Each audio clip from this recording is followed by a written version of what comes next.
night, yeah. Make all the demons quiet, yeah. We were built to thrive, yeah. I think that we've all had enough. What keeps you up at night, yeah. Make all the demons quiet, yeah. We were built to thrive, yeah. I think that we've all had enough. Yeah, I think that we've all had enough. Sick of dealing with the old plan. They know that we're calling it wrong. You got me like, oh yeah, I think that we've all had enough. Sick of dealing with the old plan. They know that we're calling it wrong. Hey, it's too late to try to go contain it. A generation fueled by creation. We live lives on a small screen nation. We control the airwaves, no negotiation. I refuse to think we need saving. Something good will come from creation. And when we think that the world is too anxious, we'll adapt, evolve, survive, and save it. What keeps you up at night, yeah. Make all the demons quiet, yeah. We were built to thrive, yeah. I think that we've all had enough. What keeps you up at night, yeah. Make all the demons quiet, yeah. We were built to thrive, yeah. I think that we've all had enough. Yeah, I think that we've all had enough. Sick of dealing with the old plan. They know that we're calling it wrong. You got me like, oh yeah, I think that we've all had enough. Sick of dealing with the old plan. They know that we're calling it wrong. Hey, oh yeah, I think that we've all had enough. Sick of dealing with the old plan. They know that we're calling it wrong. You got me like, oh yeah, I think that we've all had enough. Sick of dealing with the old plan. They know that we're calling it wrong.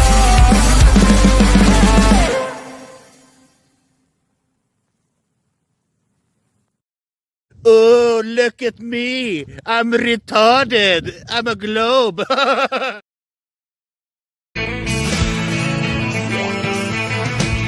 No one told you life was gonna be this way. Your job's a joke, you broke. Your love life's the old way. It's like you're always stuck in second gear. When it hasn't been your day, week, your month, even your year. But I'll be there for you when the rain starts to pour. I'll be there for you like I've been there before. I'll be there for you, 'cause I'm there for you too.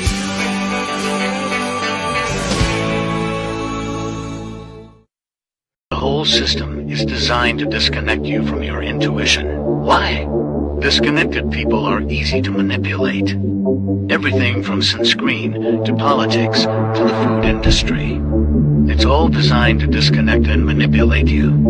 We are in the middle of a war right now, but it's not a traditional war. It's a war on consciousness. It's a war on freedom. This is the time to listen, not to the news. No, your intuition, your gut, your heart. Love is the greatest weapon against darkness. How do you love more? You begin by loving yourself. How do you love yourself? You listen to the messages your body is telling you. Nobody is coming to save you. Get up. Be your own hero.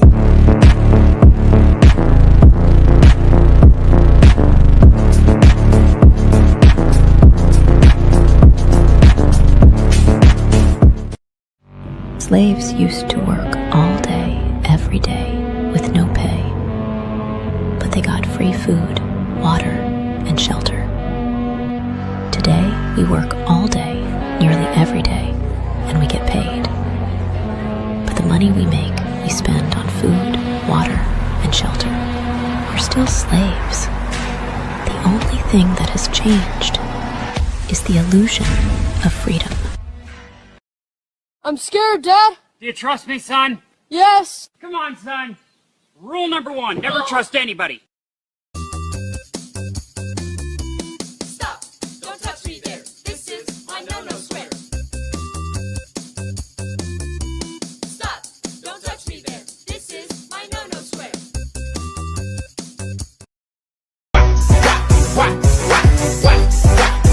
Now let me see you whack. Drop it to the floor, drop it to the floor then.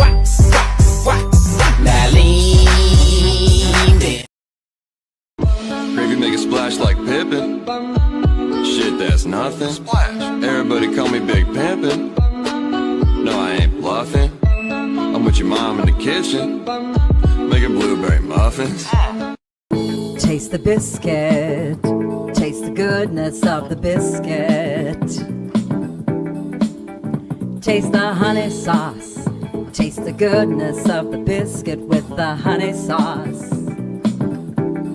Don't get that honey sauce on me. I don't like the way it tastes with my chicken wings. I remember when I lost my mind.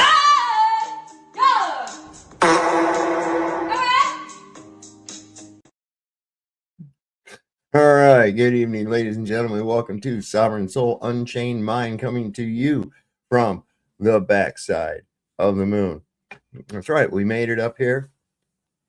What the fuck is going on in this world? I mean, for real. For real. Wow. I mean, can't we just have a day? Can't we just have like a day where there's not some kind of crazy shit you're finding out about?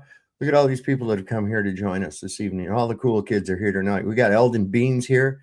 We got Lord Racer, Mojo Shops here, Billy Labadie. Isn't that a Adam Sandler thing or something? I don't know. Veronica Joseph is here with us. Mr. Tahiti. Who else? Mojo Shop. Greg in Colorado was griping about the spilling wine on the carpet there because we were spilling wine, digging that girl, you know. You got to go back in the comments to figure that one out. Anyway, who else? We got Lord Racer. Don H is here. Don was giving us D-Man. D-Man is here. And we've got, Don was giving us the lyrics to a bunch of really cool songs, really, actually. Douglas Masters here with us. One Mind, One Spirit, Scribbles. See, I haven't given a shout out in a little bit because there's so many fucking people in here. Oh my God. Who's this? USA is here with us too. Good to see you, my friend. I think there's Roger Ledwell. He said he's going to be listening from at work. So he won't be participating unless he gets in on a break.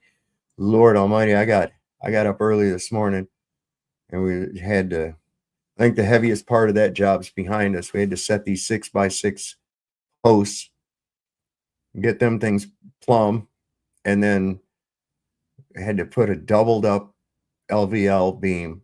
I think this thing was like 15 foot across. We had to put that thing up on that thing and notch it out so that it fit on there. Great day. I came home and I sat down on the couch and I just took a nap for a little bit. That's all I needed, man. I wasn't doing too good. I was tired. I was a tired boy. Let me see if I got this. So once again, the link is pinned in the chat. At least it should be. Let me double make sure.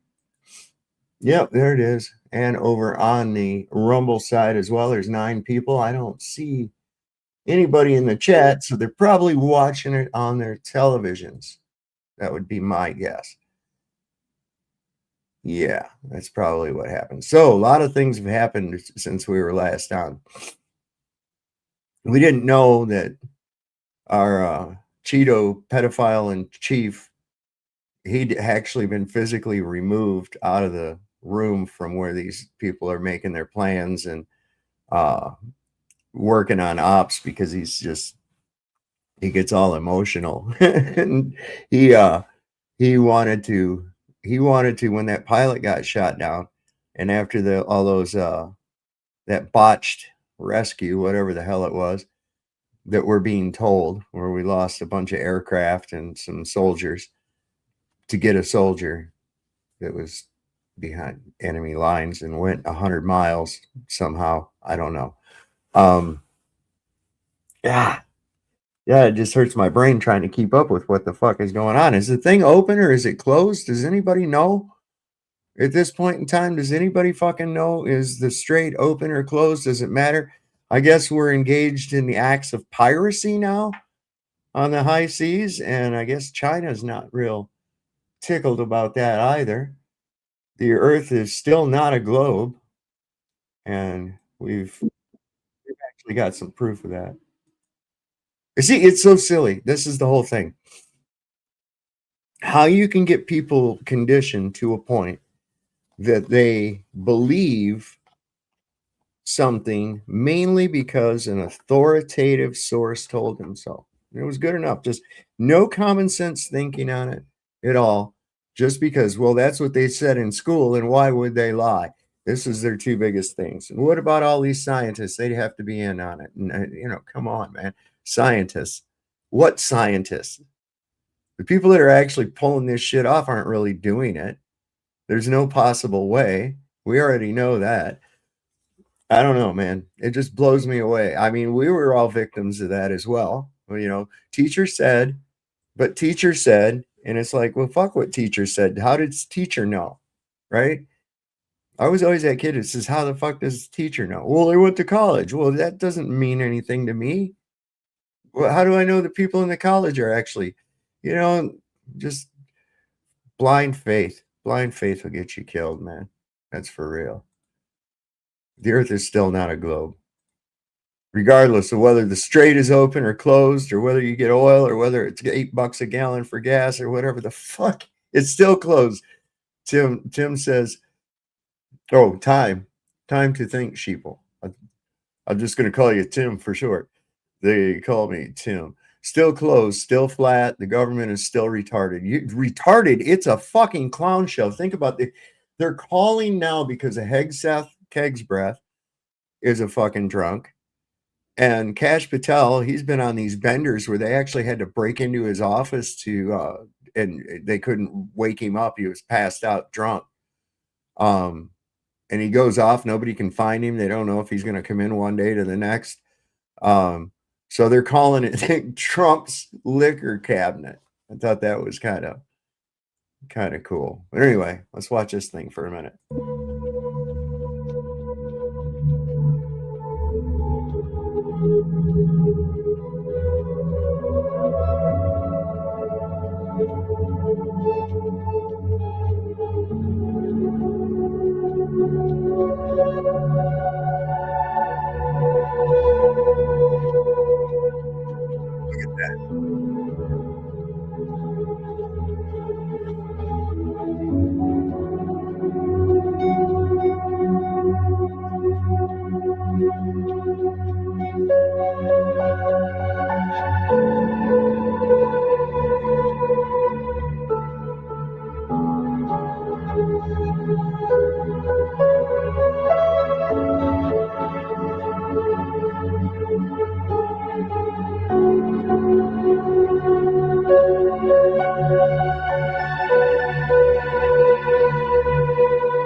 I was muted.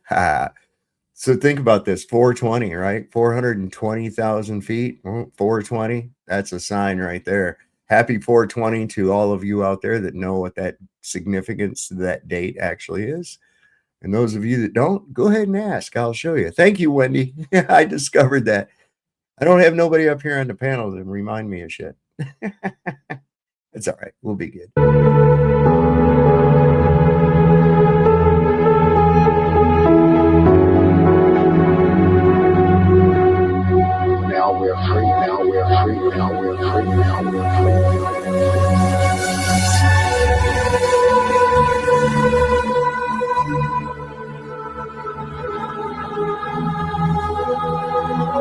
That is the stupidest shit right there ever. Look, our galaxy is moving through the universe at 2,237,000 miles per hour. Get the fuck out of here with that dumb shit, man.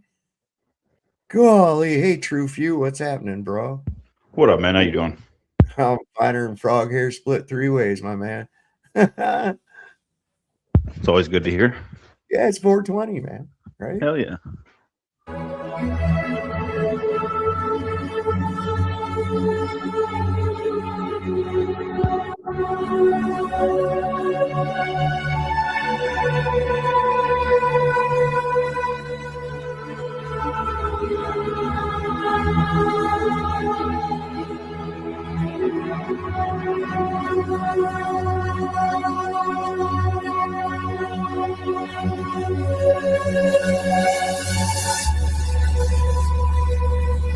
All these astronomical numbers so that they can have their fantasy and at the same time overwhelm your mind.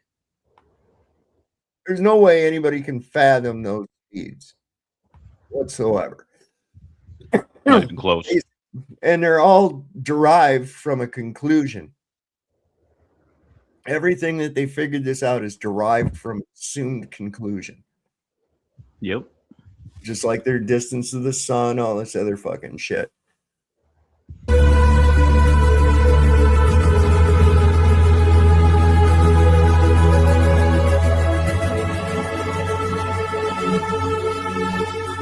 And see, as Craig McNeil would tell you, this right here is a picture of gravity doing as it is predicted, but he will never show you the predictions. Or how they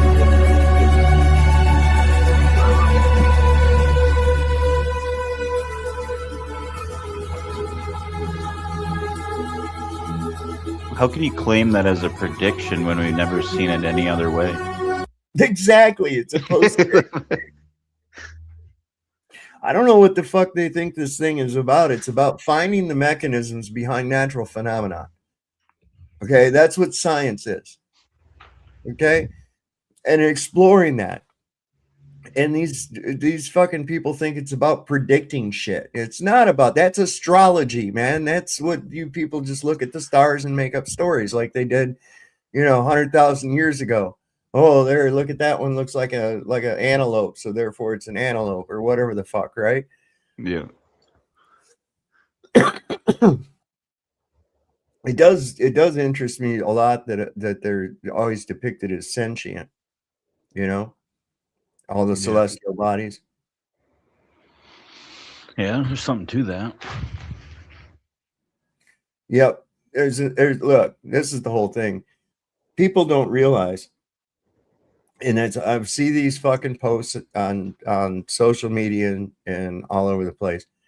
And they're talking about, flurfs are really having to cope after Artemis. And I just laugh. I'm like, are you kidding me? If anything, Artemis fucked it up for y'all, man. Oh, yeah. I know normies that don't believe it. Right. That's what I'm saying. There's people going, wait a minute, between this and the Katy Perry bullshit and what the fuck are y'all doing up there? Right? What's really going on? And they start to question it. And sooner or later, they run across one of us. And they say, of course, they can't go up into fucking space, man. How are they going to get out of here? What? How are you going to get out of here? What do you mean? Well, you're in a closed system, right? Well, no, it's a closed and open. There's no such thing as a closed open system. It's like having dehydrated water. Yeah. It's just not going to fucking work out, right? Yeah. Of course, then again, we got those that think that you can take a chunk of gas out into space. I'm like, what the hell is this talking about? Chunks of gas, man. Where'd they get this character? Who's that guy? I'm not sure. What is he doing? Monkey cat or some shit. Yeah, monkey cat Pat. He'd come over here and he was trolling for a little bit, and then oh yeah, that character. Yeah, he was talking about taking chunks of gas out into space, and I was like, well, hold on. Chunk of gas? Did you just say chunk of gas? I remember that. He's like, I'm talking hypothetical. I says, no, you're talking fucking Narnia land shit, man. There's no such thing. Keep it within the realm of possibilities. Good, great. Here's what the strait looks like from the air.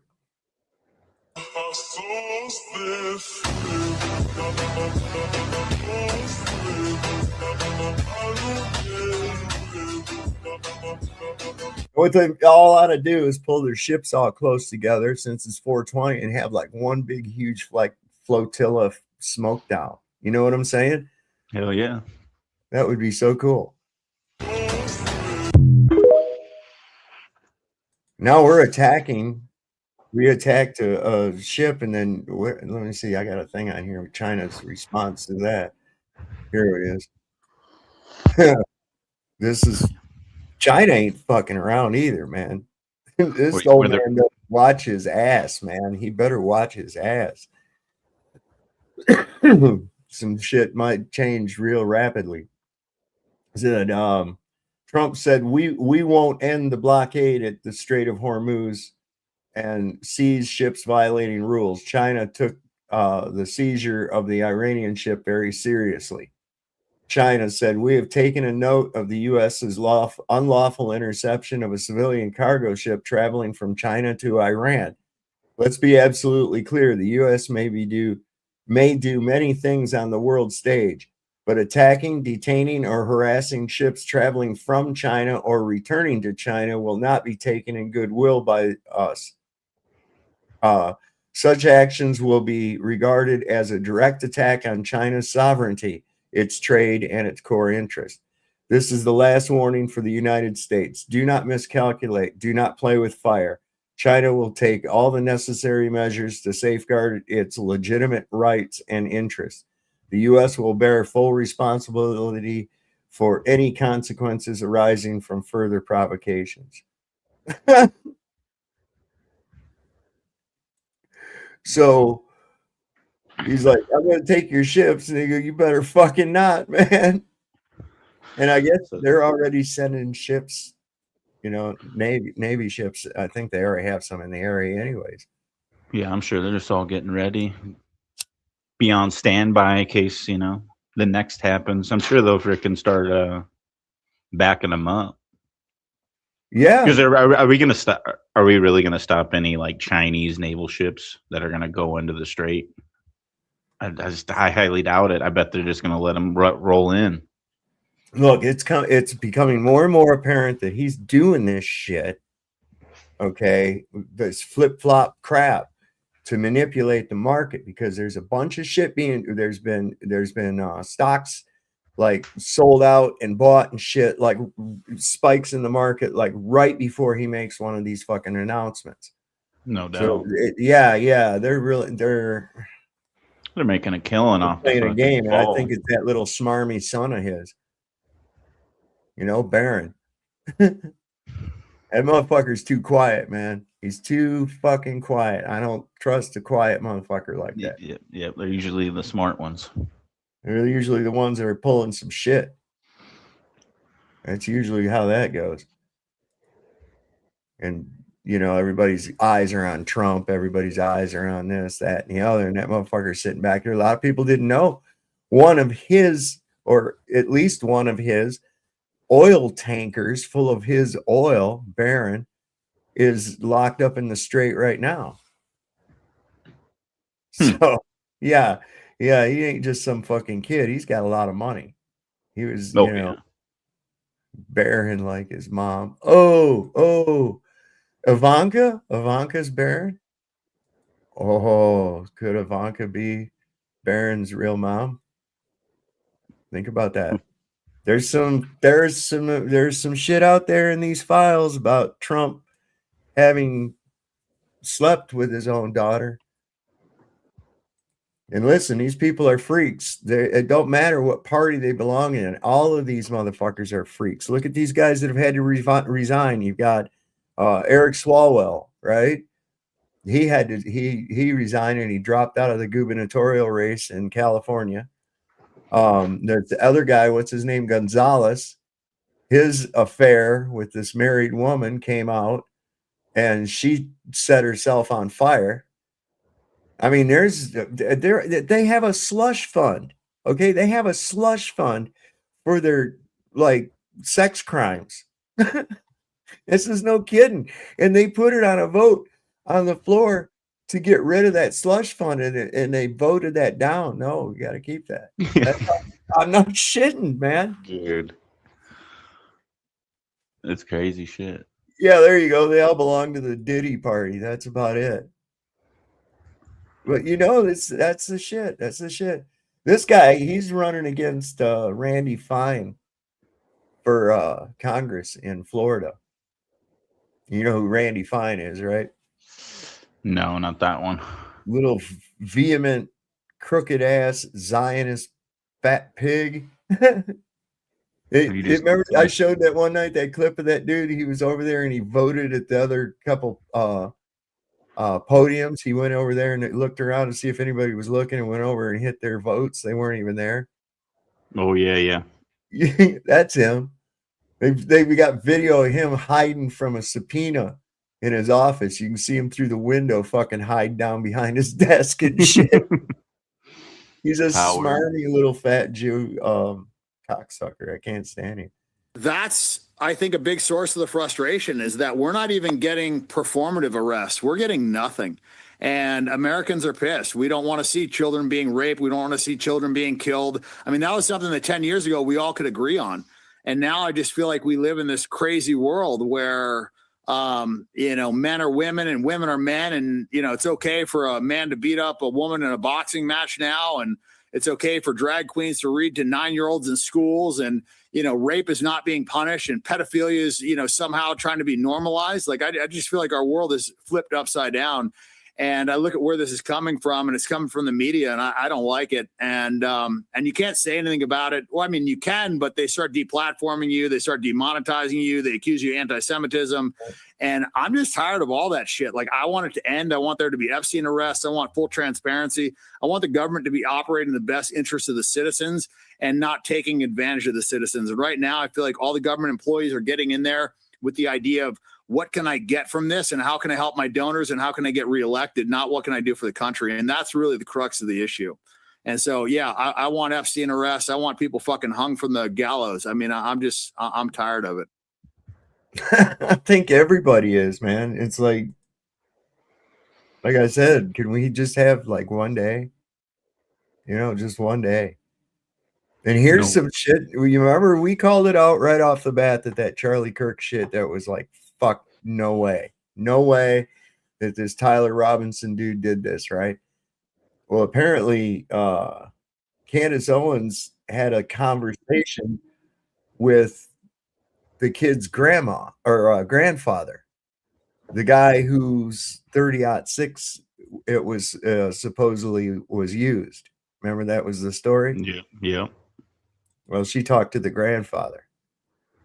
See, this is some shit, I don't know how she's able to jump through these hoops like she does, but and she's well known too, but it's hard. Like, I've been trying to get that guy, the artist known as Jess from on X. I'd like to get him on here one night.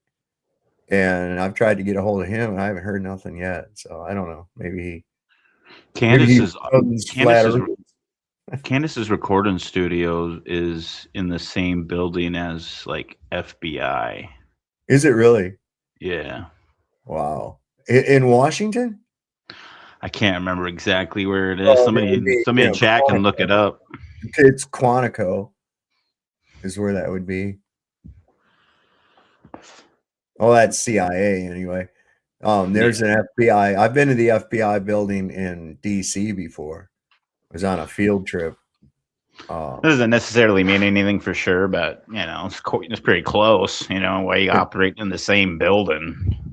Now there may be a FBI field office in an office. Like if an office like if you're in an office building. Rent out different suites and shit. So there may be like a field office wherever. It might be just a coincidence, But either way, yeah, you got to watch it. These people that are out there, they're always in your face and shit, even if they got good stuff to say, still like I've said on here before, I'm scared, Dad. Do you trust me, son? Yes. Come on, son. Rule number 1, never trust anybody. Right there. That's we go by that, okay? It only goes so far. Yeah. Yeah, we all know the Albert Pike quote. They'll have the next leader. I always think they have the next release valve for the people, Sure. Wherever the people need a hero, we shall provide it. Right? Yeah. Like, okay, so here's something. This big rescue operation, and they went and got this pilot and all that. Yeah. What's his name? Who is he? Why aren't you like doing interviews and telling us about your harrowing adventure through the Iranian mountains to get to your rendezvous pickup site? And, will there be a Netflix movie Behind Enemy Lines 3? Every one of the military stories we get are fake, like the lone survivor, the Ghost of Kiev. Yeah, freaking the American Sniper, it's just crazy. Yeah. Well, Audie Murphy, okay, World War II. Sergeant York, World War I. Right, and them guys, they got to come back and sell war bonds. See, yeah. Audie Murphy made it into movies because he had movie star looks. Which is probably why that was probably set up. Here's what his grandfather had to say briefly at the hearing. What are you guys for Tyler? What are you for Tyler or the other side? Grandparents. Oh, your grandparents? Oh, I'm really sorry you're going through this. yeah, it's tough for you guys. Yeah, it sucks. But we're here to support them. So. Yeah, we think your grandchild is absolutely brave, but I'm an investigative journalist, so well, I can see. I'm a hunter and I know what 30-06 will do. Man, So he said, I'm a hunter and I know what a 30-06 will do. you're constant. Like I can tell you that you're very right. That's why, yeah. And my dad was a cop for years. Yeah. We showed him all over the place. Yeah, of course, but. Well, hold up. Granddad says that he is here to support. He's here to support his grandson. It sounds like he is of the same opinion as Tyler Robinson's grandmother, that he did not do this, that he was not capable of doing this. And for clarity, Grandpa asserts that he himself is a hunter, right? He also says that his father, so that would be Tyler Robinson's great-grandfather, was a cop for a while in that town who taught him ballistics. And he says that is not what a 30-06 would do. Now, that is evident to everyone. Everyone keeps focusing on, of course, our big reveal that the 30-06 did not go through. But the part that you're missing is it also did not cause any significant damage, okay?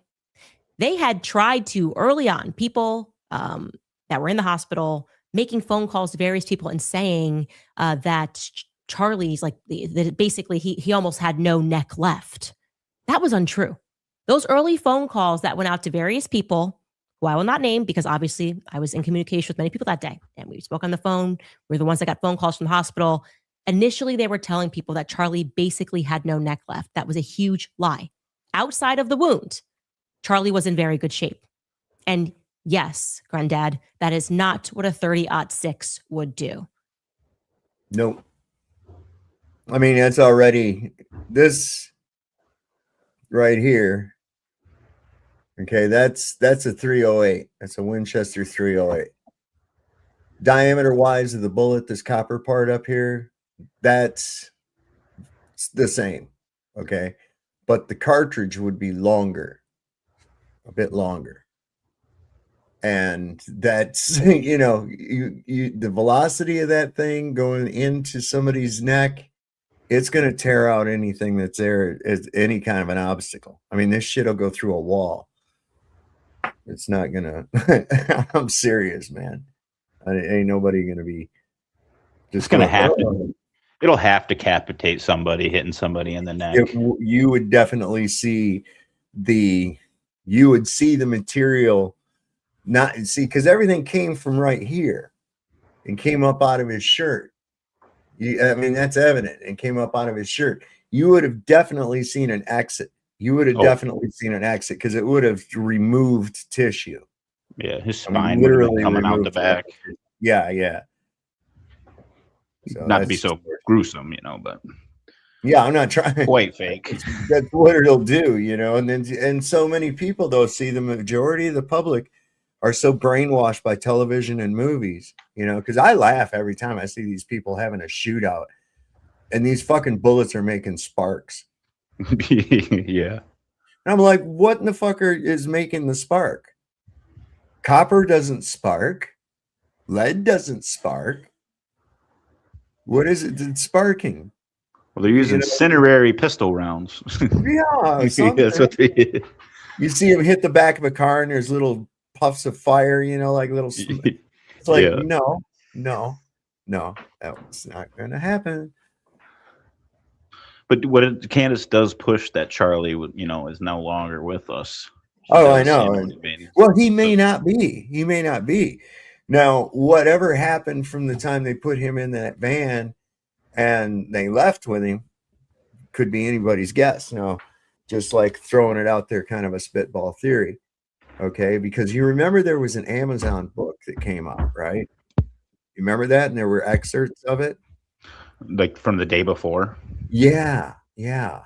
And what it was, it said that he was shot, okay, by a lone gunman during his university tour at Utah University. It was explicit, and said that he went on to make a recovery and continue speaking on college campuses. I remember that explicitly. Okay, so he does the squib deal, right? He goes along with it. They probably rehearsed it. He did a pretty good job. Problem is, there's not any blood on the guys. They're helping him. There's no blood trail while they're carrying him. There's nothing, at all. There's no sign of anything because bam, down behind the table, people covering them up. You can't see shit, right? Ironically, none of these people have any blood on them. There would be blood coming out of that like a son of a bitch. It would be all over. There would have been a spot. There was no blood spot where he was laying. None of that made any sense. So anyway, they whisk him off. They're playing it off like he was shot. They're going to take him to the hospital. And then like the book said, he'd recover and go on. And this would boost the morale. People would be going, oh my God, this guy's willing to go take a bullet for free speech. And, what a great guy. He could even run for president, blah, blah, blah, blah, blah. Right. Well, whatever happened from the time they took him during that entire act, after they left in that vehicle, God knows, maybe they took him up the road. They say, hey, yeah, good job. Right. And then they just gave him some kind of shit and put him down. I don't know. But the book seemed to indicate that he was going to live and go on. And this is before it even happened. So I don't know. That's just my theory. It's quite possible. But then why, if they have him as a dead body, why fake the wife and the fake hands in the casket? Why not put a real body in there? Yeah, that's got me puzzled too. That's got me really puzzled too. Look at all the information, I it's think very possible that they faked the body because they immediately went and did a cremation or something so that there couldn't be any forensics if it came down to it. But see, this whole thing was like a show. Now, who knows? Maybe the fucking guy is still alive. He's over, some breakaway civilization or. Yeah, they have these islands with these like cities, where we don't have any capable of even knowing about. Even just another country, how many people in fucking, over in Eastern countries and shit know who the hell Charlie Kirk is? Yeah, or they can even do a little bit of the plastic surgery. I'm sure if you're willing to deceive people like that, you're willing to alter your face afterwards. Yeah. So. And Yeah. who knows how good masks are at these times? How capable are they at making masks? Oh my God, they do all kinds of shit with those. So look how many different looking Charlie Kirks did we get? Maybe they just got a new guy every couple years. And check this out. This was kind of cool. I just ran across this earlier. It was a whole compilation of Trump telling us how the war is going to be over real soon. Oh wait, I gotta bring it up on screen. That would help you, fucking stoner. It's going to be finished pretty quickly. I do see a deal in around, Mr. President. could be soon. We are going to finish the job, and we're going to finish it very April fast. 1st. It's getting very close. I think it's close to over, yeah. I view it as very close to over. I will say the war in Iran is going along swimmingly. We can do whatever we want. And it should be ending pretty soon. It's going to be finished pretty quickly. I do see a deal. I mean, how many days into this? 50 now? Something like Yeah, 50 about, days. I'd say we got about another 650 to go. If the country lasts that long, I guess. I don't know. I don't see it lasting, man. Let me tell you.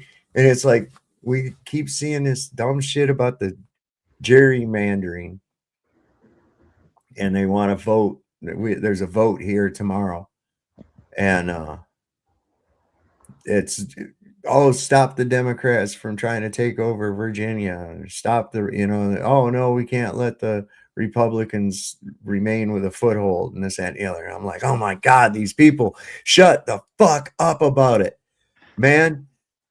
It's like, what? Oh, if we can just vote the right group of people in, boy, then we're just going to be all set. And it's like, that's never going to fucking happen, right? That's never going to happen. It's a pipe dream. Stop. You're voting out of habit. Okay? That's what it is. It's a habit. Stop. Just fuck them. Fuck them all.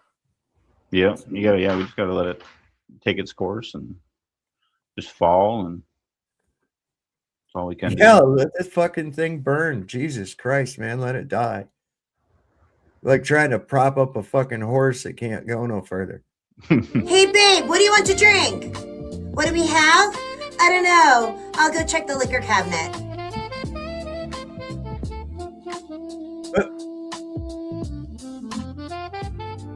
Never mind. The bar's low.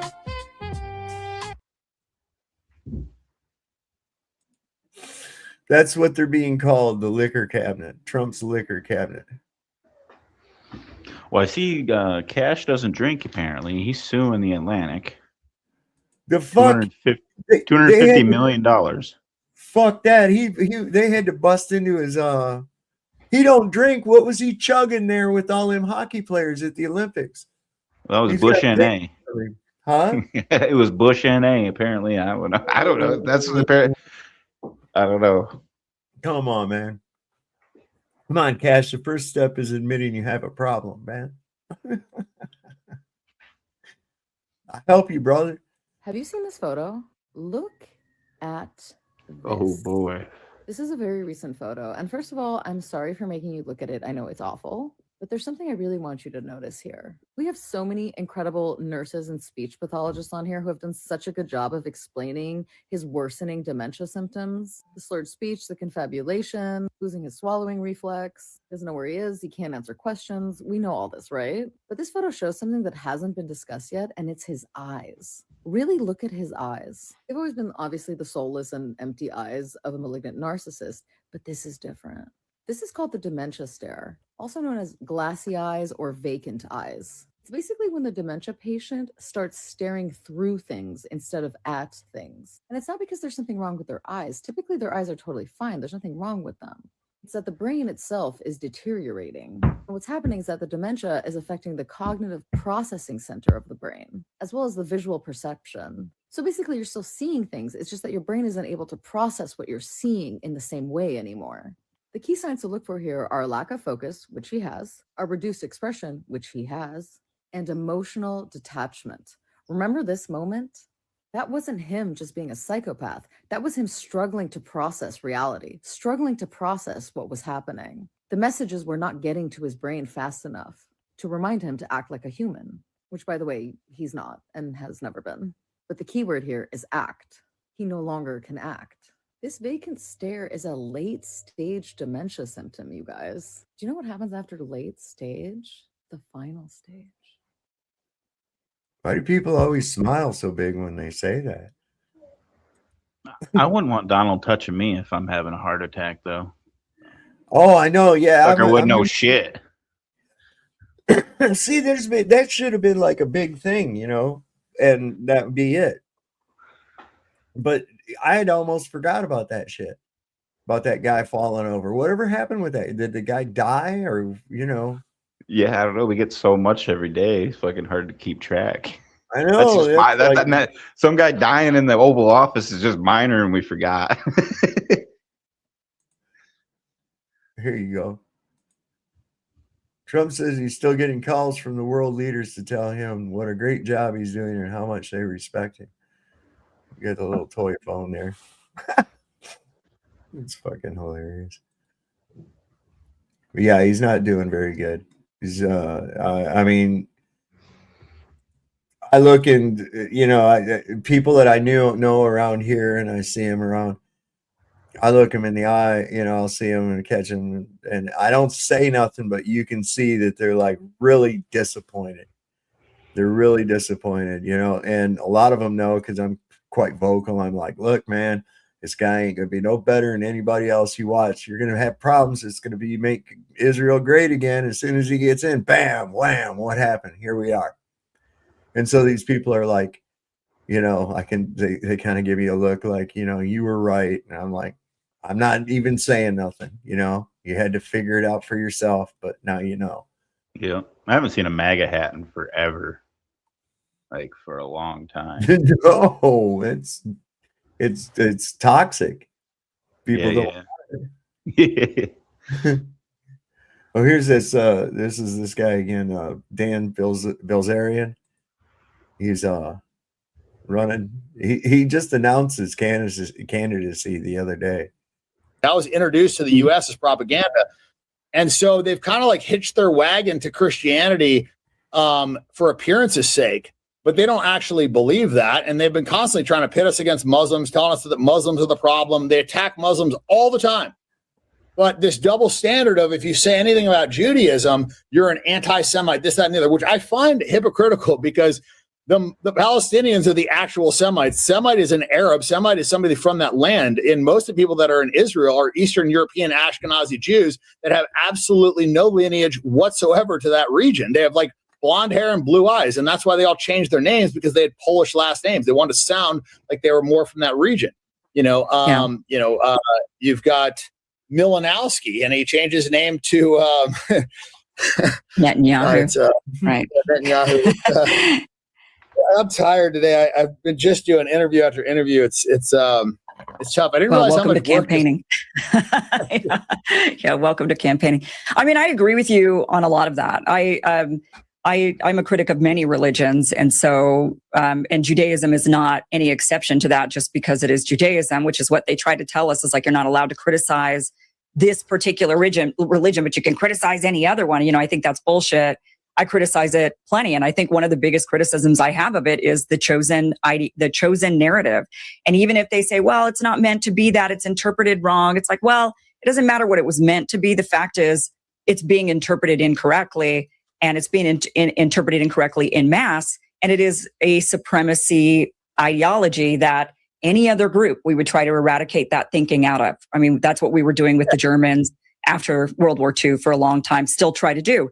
So that, I agree that Zionism is one of the problems, but what feeds into it, unfortunately, is, the victim the constant victimhood is, to me, another big problem of, if you believe you're the world's greatest victim, and then you believe that the whole world is against you.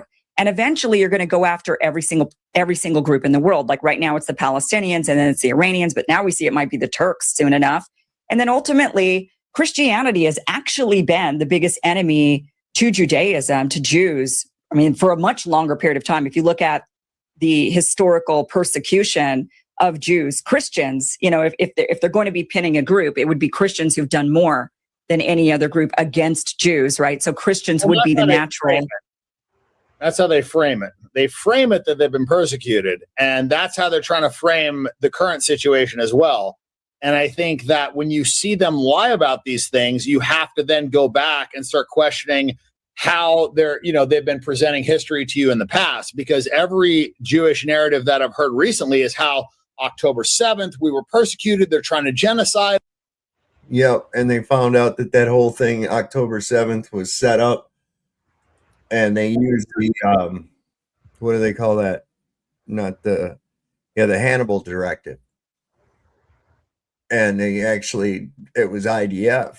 It fucking slaughtered a bunch of them and made it was a false flag, 100%. This has all come out. Money that was financed through Qatar, cash transactions. Netanyahu, he was up on charges and shit. You see the interviews with him and his wife. She's a pig. And just the mere standing down of the Israeli army, you know, like, and the police, just the whole, it just shows that there was like it's an inside job. Sure.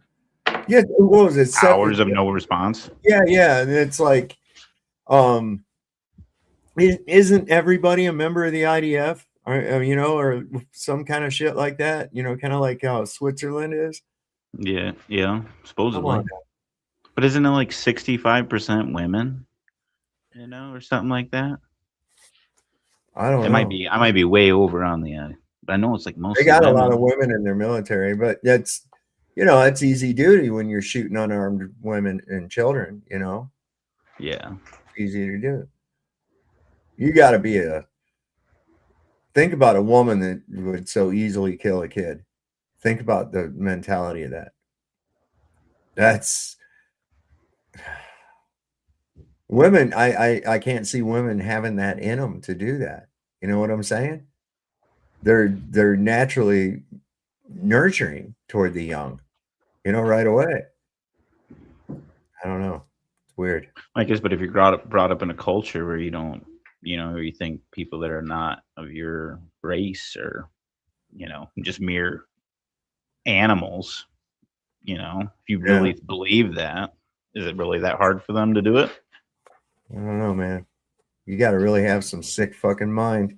Well, I agree. That's sick as fuck, but I think it's totally possible for people to think like that because obviously it's happening, you know, but. Well, you know, and a lot of people look, it's, here is a pro-Israel Senate candidate, Haley Stevens. She was went to the Detroit Democratic Convention and was speaking. Listen to the crowd. This is nuts.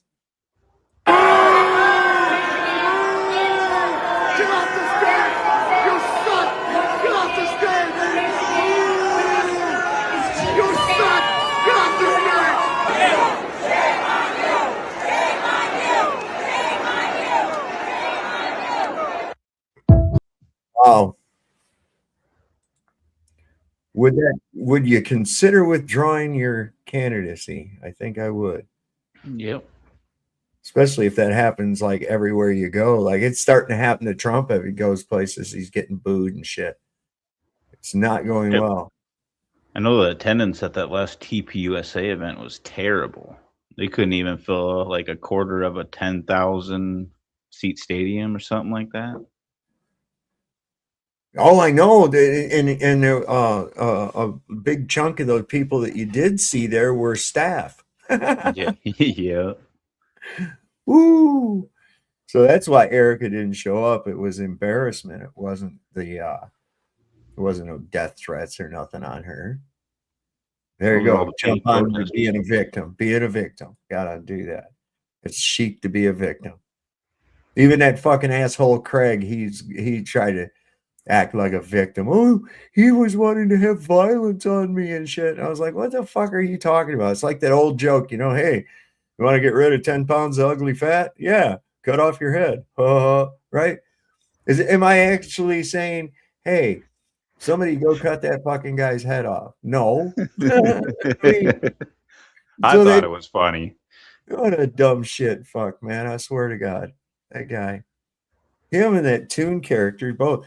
And this is what's so funny. I'll see shit from these globetards talking about how, the flirts are trying to cope since the Artemis mission. And I'm like, you got to be kidding, right? You're fucking with me, right? Yeah, you got to be. You got to be fucking with me because you actually believe it too. Wow, holy crap! It's pretty bad, man. It's like, you know, it's sort of like when, and I'm sure this has happened to you. People that don't know that wrestling is fake, and you talk to them or you hear them talking and shit, and it's like, you think that shit's real. How the hell can anybody possibly think that shit was real? If you watch it, you know, and they act like it's really happening, you know? I'm like, holy shit. Well, yeah, I don't know. all it takes. Here's proof. Here's video. Traders are making millions after Donald Trump makes a major announcement. Now, there are questions. Is this insider trading? The BBC's found a pattern of spikes in trades just before Donald Trump says something that moves the financial markets. For example, 9 days into the war with Iran, Trump said in an interview that the war was pretty much complete and oil plunged. The first time the public would have known about that was 3:16 p.m. US Eastern Time. But market data shows a surge in trades 47 minutes earlier. Another case involves the online predictions platform Polymarket, in which the president's son, Donald Trump Jr., is an investor. One account made nearly $500,000 by correctly predicting the removal of Venezuela's President Nicolas Maduro the day before he was seized. The account changed its username and hasn't placed any more bets since. These activities have raised suspicions of illegal insider trading, using information that isn't available to the general public. Polymarket told the BBC that it proactively works with regulators and law enforcement to ensure market integrity. There are also people that say that some traders are simply getting good at guessing when the president is going to say something significant. Donald Trump Jr. didn't respond to a BBC request for comment, nor did the White House, though it's strenuously denied allegations of insider trading in the past. See, those motherfuckers are playing with people's lives, man. Literally, man. Using this military shit. And you know who's doing it. You know who the fuck is doing it. It's him. Come on. What's that? The Savior? He wouldn't do that. Our Lord and Savior, Jesus Trump. What was this? Oh yeah, this was crazy. He's losing it, bro. Hard.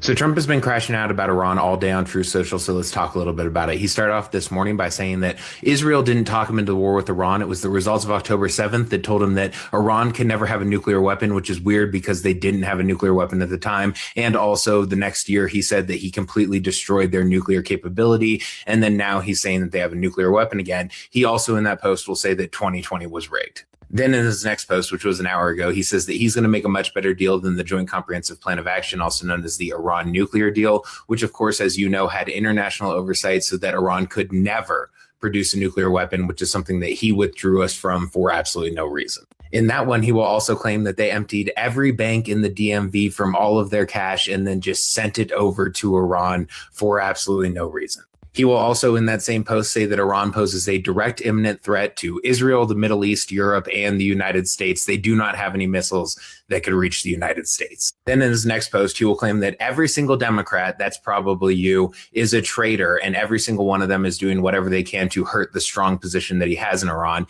In that post, he will list out the length of every war from the time that World War I started that we've been involved in, and then says that he's not under any pressure to make a deal, and he's going to make a deal just very soon. It's going to happen very soon. He will also in that post claim that every single president before him should have handled Iran, which he again forgets he was president before he was president. And then in his most recent post, which is about 15 minutes ago, he says, I'm winning a war by a lot. Things are going very well. Our military has been amazing. And if you read the fake news, like the failing New York Times, the absolutely horrendous and disgusting Wall Street Journal, or the now almost defunct, fortunately, Washington Post, you would actually think that we are losing the war. He will go on in that post to say that Iran has no air force, no navy, no missiles, no anti-missile capabilities, but that the Iranian leadership is very confused because they're reading Western media, and the Western media is saying that they're doing really well. So they don't know anything about what's going on with their own military, apparently. He also says the blockade, which is costing you quite literally billions of dollars, is going to just continue until they have a deal. I'm going to remind you that they were supposed to have a deal weeks ago. This whole thing was supposed to take 4 to 6 weeks. It's now been 2 months. He will also claim in this one that 2020 was rigged and that every media source is anti-American and they're all just lying and rooting for Iran to win. Now for some good news. I have someone to thank. This person says, hey, loyal 10%er here. You do the good work and risk going insane by listening to that cock waffle in the office every day. That good work helps the rest of us stay informed and stay sane. I don't do much, but I am an artist. I make stickers, pins, etc. So the best way I can return the favor is send you my stuff.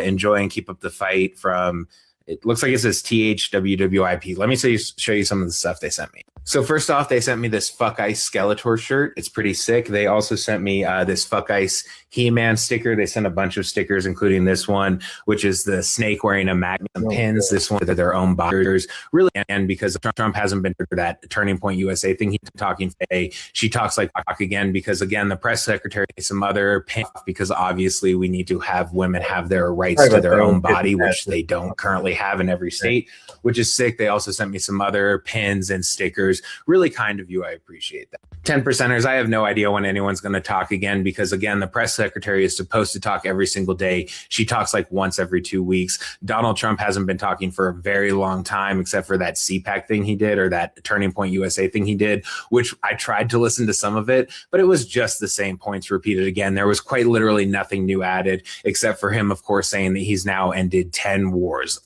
I just don't know anymore. But hey, if they talk, I'll probably cover it. So if you don't follow me for some reason and have made it this far, why don't you just click that little button right there?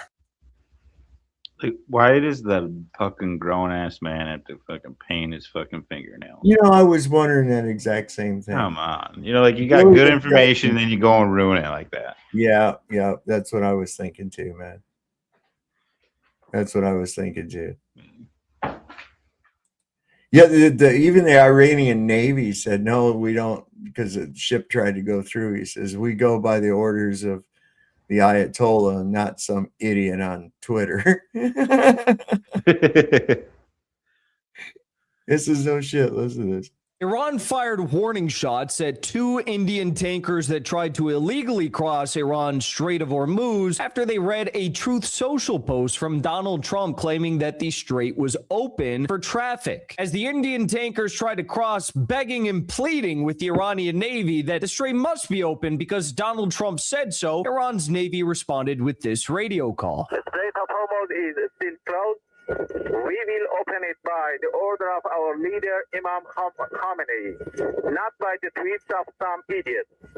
If you want to pass through the strait, you must ask permission from Iranian Separate Navy. You need permission. What more can they say? They're not going to open it up just because some idiot put out some tweets. No, but the best part about this post is that it comes from Donald J. Trump Post Truth Social, some Donald Trump fan account based in Europe. They write, the IRGC Iranian Navy called Iran's own foreign minister an idiot over open maritime radio. Somehow we live in a world where the Iranian Navy is more proficient in the English language than Donald Trump fan accounts with hundreds of thousands of followers on Twitter. Thankfully, Twitter users fact-checked this post in community notes and wrote, the idiot reference in the audio is a reference to Donald Trump. The tweets mentioned are his social media posts about opening the strait. Needless to say, the Strait of Hormuz is not open and doesn't look like it will be for an extended period of time. I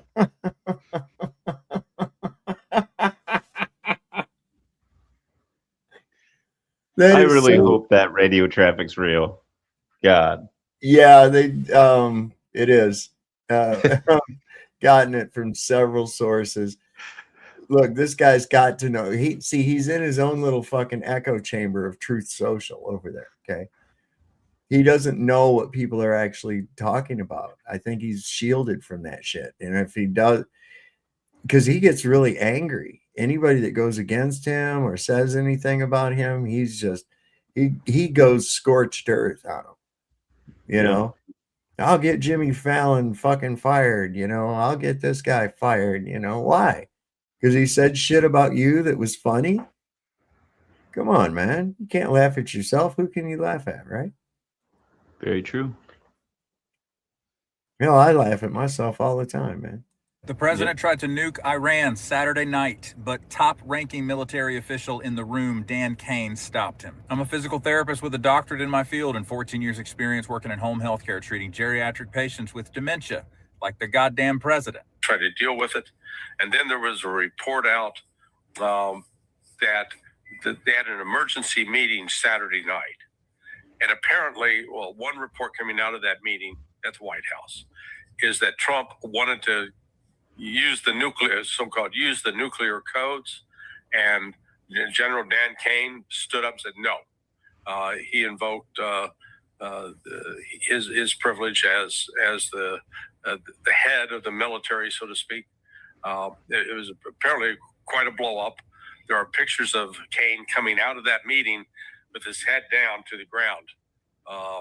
So, you know, there's some very, very bizarre things going on in D.C. That's from ex-CIA analyst Larry Johnson. As far as I can tell, it's hearsay from what Larry is saying, but it makes a lot of fucking sense considering all of the symptoms that he's displayed over the last several months. He's a malignant narcissist with frontotemporal dementia that is also in the middle of narcissistic collapse. He will do anything to keep from being exposed as a fraud.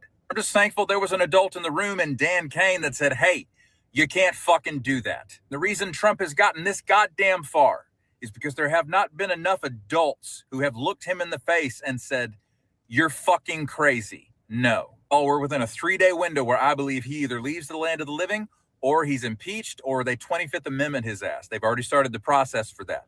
He is going to continue to try to do crazy shit like this. Thank you for your attention to this matter. Did you notice that it said when he said shit, the caption said Rubio? What? I didn't see that. Yeah, the caption on there said Rubio instead of shit when he said shit. That's awesome. About right. Little Easter egg there. Let's see here. It says here that after the United States attacked an Iranian ship, Iran reportedly responded with precision drone strikes against U.S. warships. Yeah, I heard that. I haven't seen anything verifying it, but there it is. It's on video. It's got to be real. 9, 8, 7, 6, 5, 4, 3.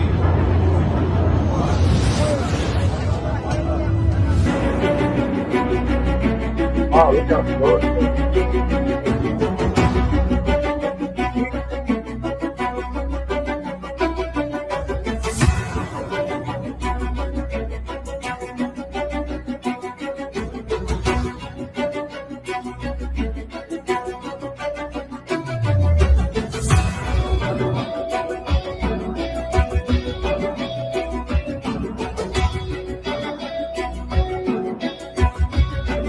Those things are fucking devastating, man.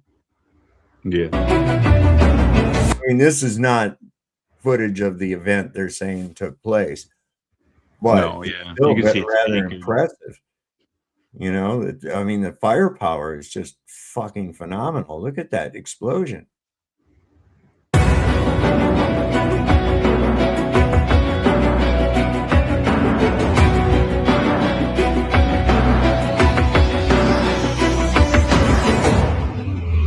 Man.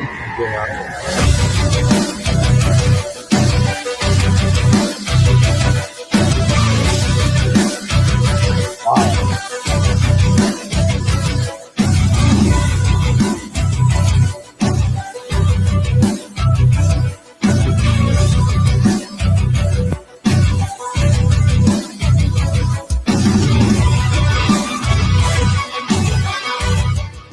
It's rather irritating music, wasn't it? And it's pretty impressive how well our ship stayed up after being hit how many times, too. Yeah. Well, I'm sure it wouldn't stay. I don't believe it was operable. You know what I'm saying? No, yeah. Be like trying to steer a bent canoe if you could paddle it. I don't know, man.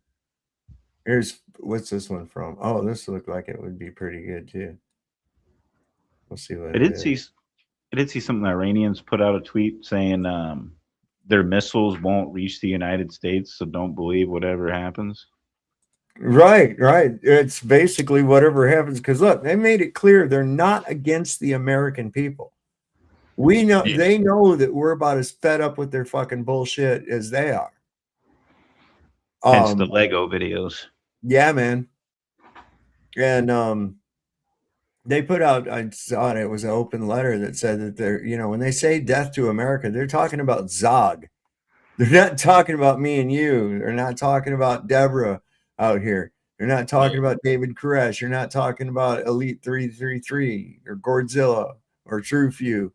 They're talking about these fucking pedophile Epstein class assholes, Zog, that Zionist occupied government that has been causing all this bullshit in the Middle East for how many goddamn years, man? Hell, I went in the army in '83, not long after the bombings in Beirut, where it killed all those Marines. Now, why they had Marines in a barracks in a war zone, I'll never fucking know. But there they were, right for the taking. So yeah, that's some crazy shit. Cannon fodder. Yeah. Well, you know, maybe even our own version of a Hannibal directive, you know? Yeah, yeah. I wouldn't put it past them. They're terrible. These people. That's what you call 9/11, right? Clamors and fights each other over which one of these perverted assholes is the best one. They do. They get into fist fights, arguments, families break up and shit over which one of these perverted fuck clowns is better than the other one. You know, holy crap. That's where we live. That's where we're at. It's fucking insane, dude. Oh my God. Oh, man. 5 proofs that the Earth is flat. Don't forget to subscribe if you like alternative theories. Number 1. Gyroscopes used in ships and aircraft hold steady without constant correction for Earth's supposed rapid rotation. If Earth truly spun, these instruments would need continual adjustment, but they don't. Number 2. Some lighthouses, like the famous Eddystone Lighthouse, can be seen from distances where, on a globe, the curvature should have hidden them completely. Their visibility suggests a flat surface rather than a curved one. Number 3. If Earth spun more than 1,000 miles per hour, people would feel the motion or see direct effects, like objects thrown off course. Since we don't feel or observe this, the Earth must be stationary. Number 4. Some commercial flights, especially in the southern hemisphere, take routes that don't make sense on a globe, but are direct and logical on a flat Earth map. Number 5. All images or videos claiming to show Earth rotating in space are composites, CGI, or time-lapse footage. No genuine continuous live footage of a spinning globe exists. Truth is in the details. Zoom in with Flativerse. Get maps, tools, and a full 3D model of the flat Earth. Link in the profile bio. I don't have the link, unfortunately. But I think it's also important. Don't ever get talked into, oh, what's your proof of a flat Earth? What the fuck you mean, what is my proof of a flat Earth? I don't observe this globe you speak of, okay? Every observation I have tells me that I'm level. I'm on a level plane that has topography. Water indicates that the Earth is level, okay? That's what I observe. You claim that it's not. So you have the burden of proof. You have to prove to me that it's a globe. And in order to do that, you're going to have to reconcile the basic physical impossibilities incorporated in that belief, especially when it comes to fluid dynamics. I'm playing with this, man. I take them right to that every fucking time. I'm like, no, I don't give a shit what kind of a long distance observation you misinterpret. I'm talking about the physics of water and the physics of gas, fluid dynamics. Can't have it. Yeah, I don't think I could ever go back to the globe considering the vacuum next to a pressurized system. It just doesn't make sense. It's so illogical. But we have a gradient. You have to have a specific volume of gas to have a gradient, correct? Yeah. Well, you can't have a specific volume of gas without fucking physical containment. There you go. It's all game over. Yep. It's that simple, man. And then they'll say, well, air has weight. Oh, okay. How do you weigh it? Well, you put it in a container. Okay. And then you're going to weigh it where? Because depending on what the pressure outside the tank is, look, here's the thing. If you know the weight of the tank, which can be calculated, a cylinder's weight can be calculated, not hard to do. Okay. Just, and then you take it down to where it has the same air pressure inside the cylinder as outside the cylinder. and then you minus the weight of the cylinder. You know what the reading will be? 0. You know why? It's the same reason if I take 8.5 pounds of water, a gallon, and I put it into the water, it now doesn't weigh 8.5 pounds. It weighs nothing. It's achieved equilibrium. Ta-da! Yep. Showing that it is the medium itself that's responsible for whether something goes up or down. It's the ratio of density to the density of the medium. The water can't be compressed. So inside this little thing right here, you see that little yellow thing floating around up in there? It's got an air bubble inside of it, right? And so what happens, since water can't be compressed, when I squeeze this bottle, that water forces in there and compresses the air. Gas can be compressed. And I change the ratio of density of this little yellow thing to the density rate to the medium, which is water. I change its density ratio merely by compressing the air, and you see it goes down. Oh, wait, you're not seeing anything. Oh, and you see it goes down. I can make it up and make it hover someplace. And I can go straight down real fast or back up real fast. And it's all nothing more than the density ratio of the object to the medium, the fluid medium that it's in. No problem. Fun. Where can I get that little demonstration toy? Amazon. Amazon. Let me see. What's the thing called? Hang on. You go on Amazon and it's called Clawsome because it's got these little claws in it. You can pick up these little things in the bottom with it. So it is a toy. It is a toy. Okay, yeah, but it's Clawsome. Interesting though. It's CLAWSOME, and that's where I got mine. I think it was like $20. Who makes it? I'm not sure. Is it freaking like like Mattel, one of the major toy corporations, throwing it in our face? Well, what it was, I remember I had one when I was a kid. My dad got it for me. And I remember I had one and he just told me how it worked, and I was like, oh, okay, that makes sense. And I remember, and all of a sudden, like a while back, I was like, I had forgotten all about it, and I just went, oh man, I wonder if they still make those, So I started doing a search around and I found a thing where you can make one. I forget what they soda bottle diver, I think it's called, or something like that on YouTube. They'd show you how you can make one. I wanted to see, and they did have the one that I used to have, so I was like, shit, yeah, well, I'm gonna get that. Hey, I'm gonna look into that.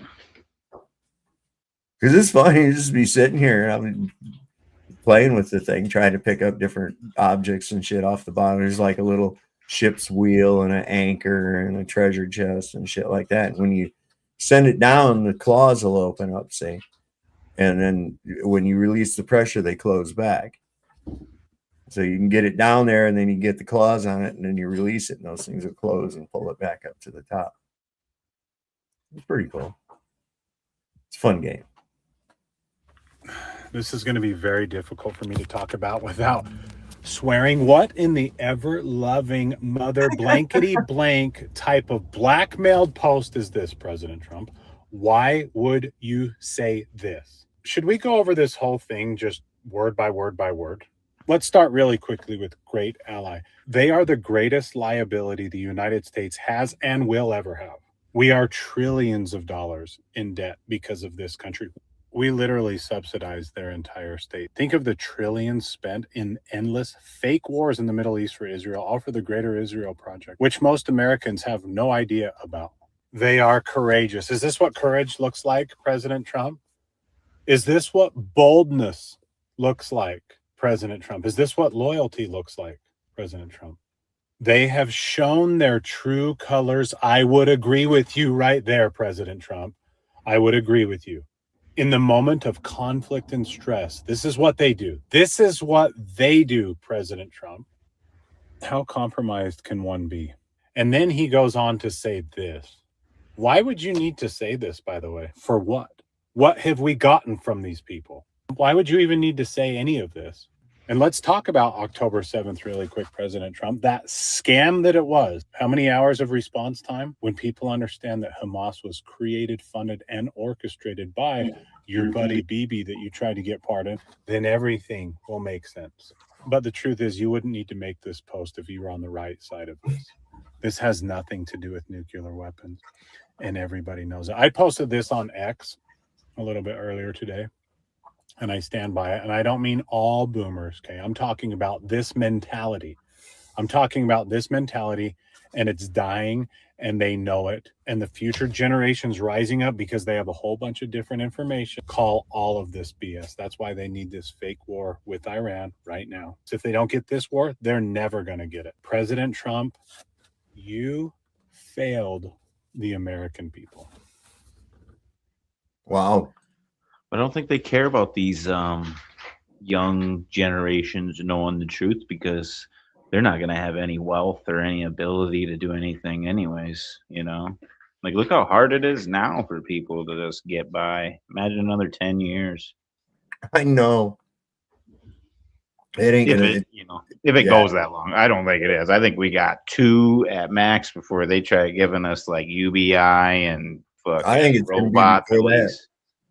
I think they're gonna make a run for it sooner than that. Probably. The way it's going with this Iran thing, and the way that Barack's movie Leave the World Behind, I think that is that's pretty much telling us how it's going to be. Now we got, I'm just waiting for North Korea to get more involved. That was at the end, they were flying the drones over the West Coast, apparently, in that movie. Crashing airplanes and shit too. What else? What about all these scientists that have come up missing or dead? Did you hear about that? Yeah, I've been seeing that. My theory would be, I think they got a lot of these guys that have been working on this like super tech, and I think they're going to do the fake alien invasion shit, and I think they're getting rid of all the guys that ain't on board with it, you know what I mean, or that could maybe spill the beans. That's a possibility. There's also a possibility that none of these fucking scientists actually exist. I don't know any of them. Yeah. I certainly don't know of any of them. It's, if we talk to any relatives and friends or anything like that. I don't know anybody like that in that kind of world, I guess. Stories. There's another banger. It's reggae.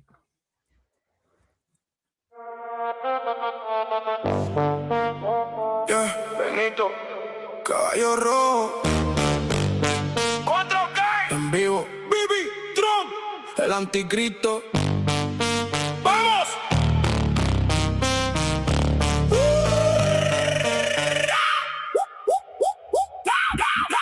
Woke up in the morning, saw the feet again. Bodies in the rubble, kids running from the flame. Netanyahu smiling while the world just scrolls. Modern day hero with the red horse on patrol. Trump in the White House signing every deal. Antichrist laughing while the bombs make it real. Lebanon burning, Gaza in 4K live. They call it self-defense, but the children don't survive. I should have taken more photos de los muertos en la calle, de los niños que ya no juegan, de la sangre que corre en el valle. Caballo rojo, caballo rojo. Vive el Hitler, el mundo lo sabe. Trump el anticristo, firma el pacto. Genocidio en 4K, no lo traes. Caballo rojo, caballo rojo. Red horseman riding, war is the game. Palestina llora, Líbano sangra. Caballo rojo. They say it's complicated, I say it's clear as day. One man plays God while the innocent pay. Red horse of the apocalypse, hooves on the ground. Every bomb is a photo that the world turns around. I should have taken more photos of the truth on the screen before they delete it and call it routine. From the river to the sea, they keep screaming the name while the Antichrist smiles and the horsemen ride again. I should have taken more photos de la madre gritando, ¡basta ya!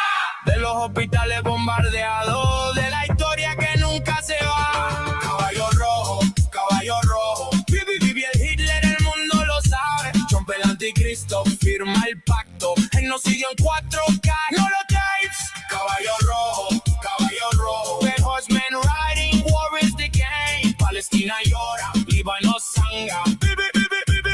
Caballo rojo. They can bend the song, they can bend the voice, but the truth is louder than any bomb they deploy. 4 horsemen coming to red, one leads the charge. History repeating, but we're filming it all in 4K large. Caballo rojo, caballo rojo. Vive al Hitler, el mundo ya sabe. Hombre el anticristo. Firma el pacto, que nos sigue un 4K. ¡No lo dais! Caballo rojo, caballo rojo. Red Horseman. Anticristo. 4K. Que no sale, nunca se borra.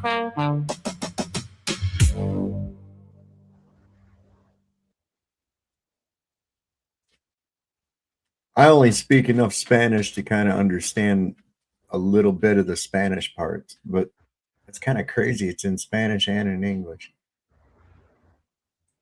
I didn't understand any of that. No, they were saying that Trump and them were driving the red horse of the apocalypse.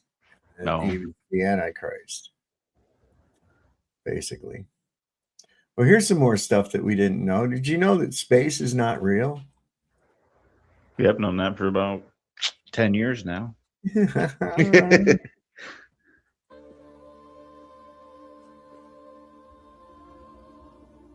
The simple basic physics of a vacuum in space just doesn't work. For any scientist that actually just think about this, or physicists, the whole thing of vacuum in space is just not compatible with any kind of physics formula or physics that we can put to it. Where does the vacuum begin? Vacuum is one of the most powerful forces of nature. Where does that vacuum begin?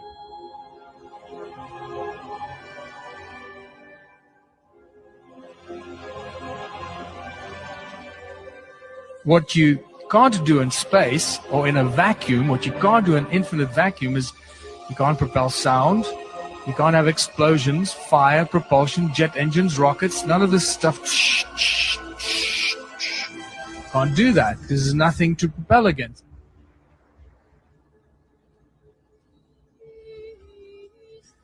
And then you start watching like SpaceX sending a rocket up into space, and the very well trained presenter that's got all the buzzwords. She knows all the lingo and all the buzzwords.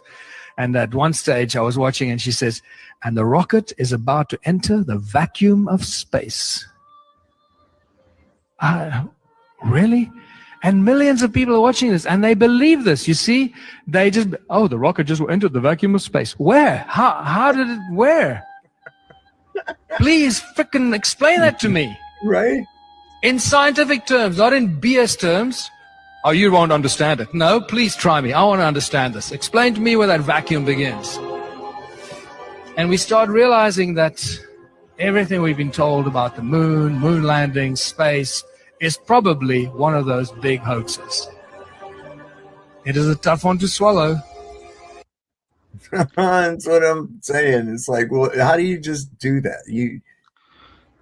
They go, well, we have a gradient. Yeah, okay. So what? Well, how do we have a gradient? Why are you asking me? This is your story. You're the one telling me that you have an open closed system. Okay, so you tell me how you have a gradient in an open system. Go ahead. Well, if you take a cylinder, oh, is that a form of containment? Yeah. That's the fucking thing right there. It's like, God dang it. You know, everything that you tell me to do is an experiment with the gas. You have to have it contained, don't you? Doesn't that tell you anything? Why can't you just take a chunk of gas and set it on the table? Do you think? Is everybody so afraid of saying that we don't know? Like, is it that scary? I guess. Like, fuck, I don't know. I know. I'm like, I don't know, man. All I can do is speculate. I sure as fuck ain't getting the right answers out of academia. I can't believe how people have such an affinity toward and unwarranted toward academia. It's because they're programmed to. Yeah. It's not one thing, it's another.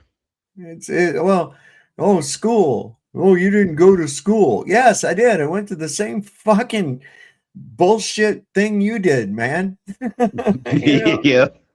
Yep. We all did. You know, why are you trying to reteach me this shit that I found out wasn't true? What is up with that, man? It's just go away. You don't know science. Yes, I do. And I found out there's no science involved in your belief. Because actual demonstrable science proves that you're fucking crazy. It does. What's that? Oh, they've invented contacts that can now see things that the naked eye can't see, as well as see in the dark? Tell me more. Yeah, what's happening is they're putting the contacts in and they're seeing weird creatures that they can't see with the naked eye, which is freaking them out, so they don't know if they want to release them yet until they can just only see in the dark. That's awesome. The testers of these contacts said that they saw creatures that looked dark and had glowing eyes as well as long fingers. Okay. The tester said that they could actually see super well in the dark, but what was strange is they could close their eyes and still see through their eyelids, even in the dark. What? Many of them had to stop testing them because of the things they were seeing and how creeped out they got. One of them also said that one of these dark creatures leaped forward at them and went through their body, they said. I like that. What the fuck? It's kind of like those night vision goggles they were experimenting with. The red ones? Yeah. I seen a guy make those. The Dicyninian goggles? Yeah. What the heck is his name?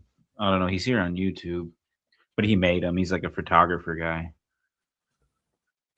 Did it work? No. No. But it could be. He did say something about it could have been something a little different. I don't know. Probably not quite, because it's banned. That shit. Yeah. Why would they ban it?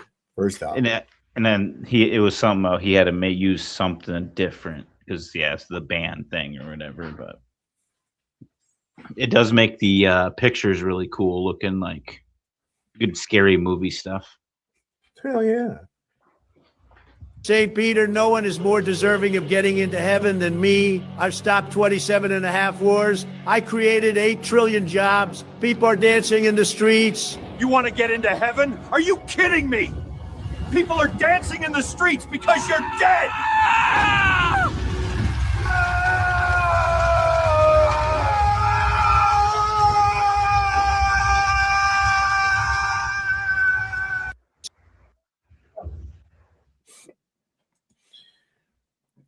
Listen, man, there's a lot of people are going on about him. And I've said he's not going to last. I don't think he's going to be. I think he's going to assume room temperature pretty soon. I really do.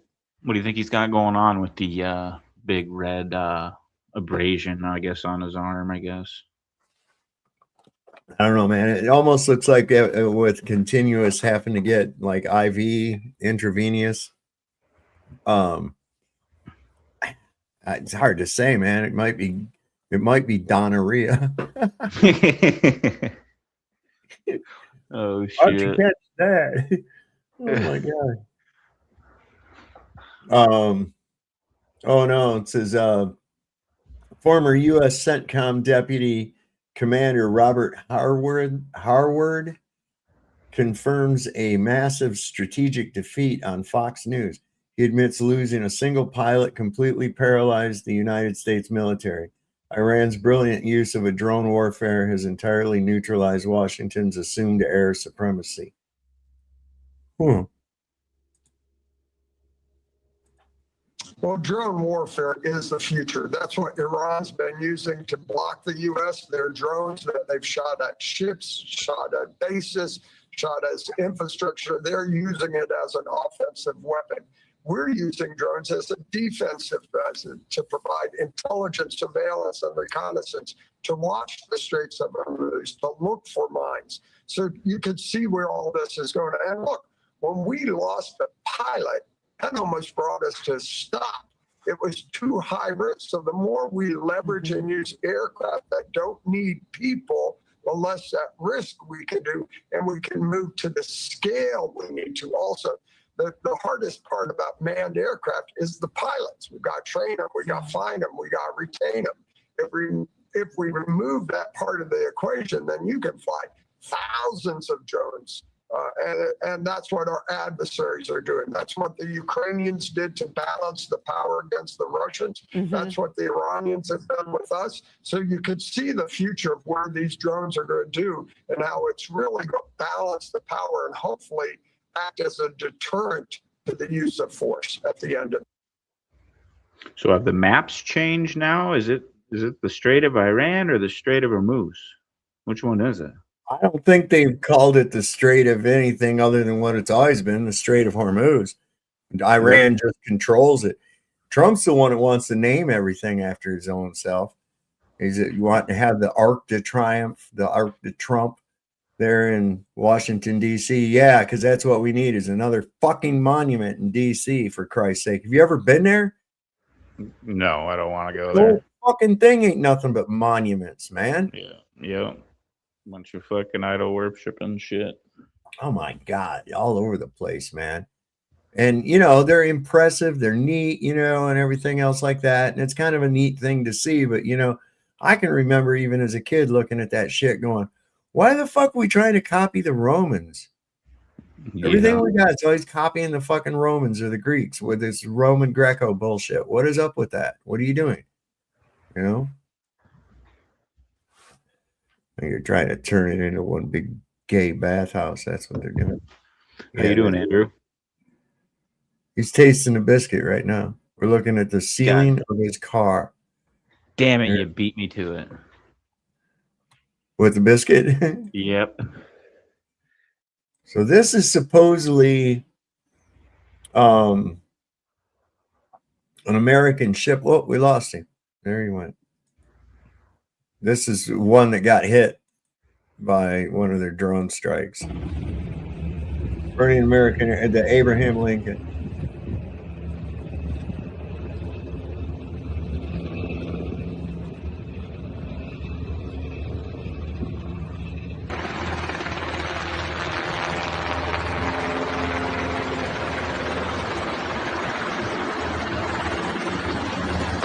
Repairing the ship was estimated to be between 2.5 and Jesus. Well, you know, that's what happens. Yep.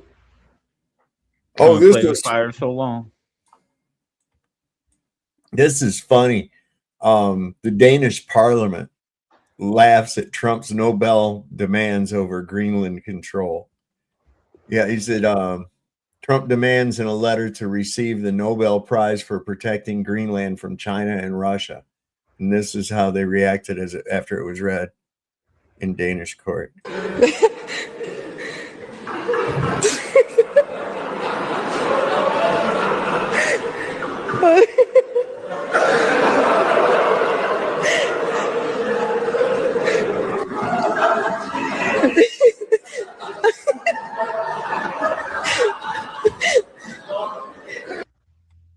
That's pretty bad. The whole fucking world is making fun of this goofball. And he gets mad over it. And then acts out, see? And says more crazy shit. Does more crazy shit as he's acting out because he's pissed off. And yeah, I saw that hairy booger. I never asked for any permission on that either. Oh shit. What's up with the Joe Rogan and Trump and the psychedelic shit now? What's up with that? I don't think Trump really knows anything. No. I think it's just like,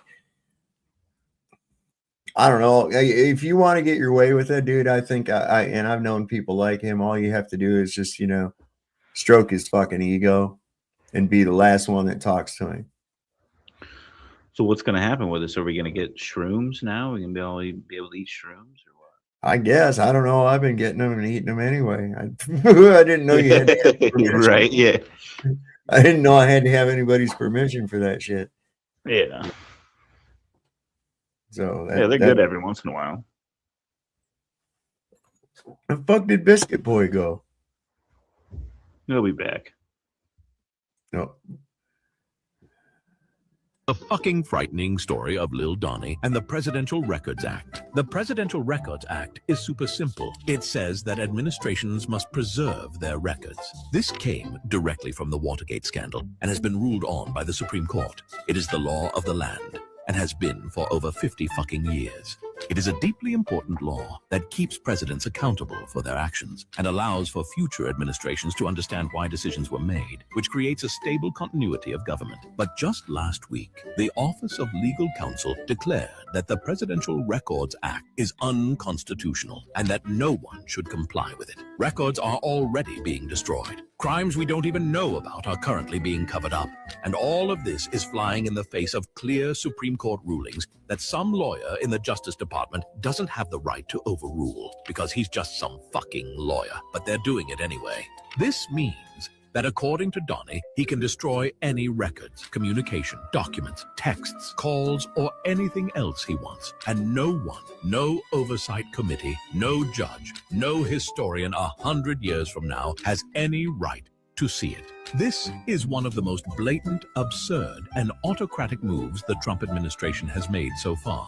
They just declared that some rando fucking lawyer in the Justice Department carries more judicial weight than the Supreme Court. It's just another fucking Tuesday in this clown show.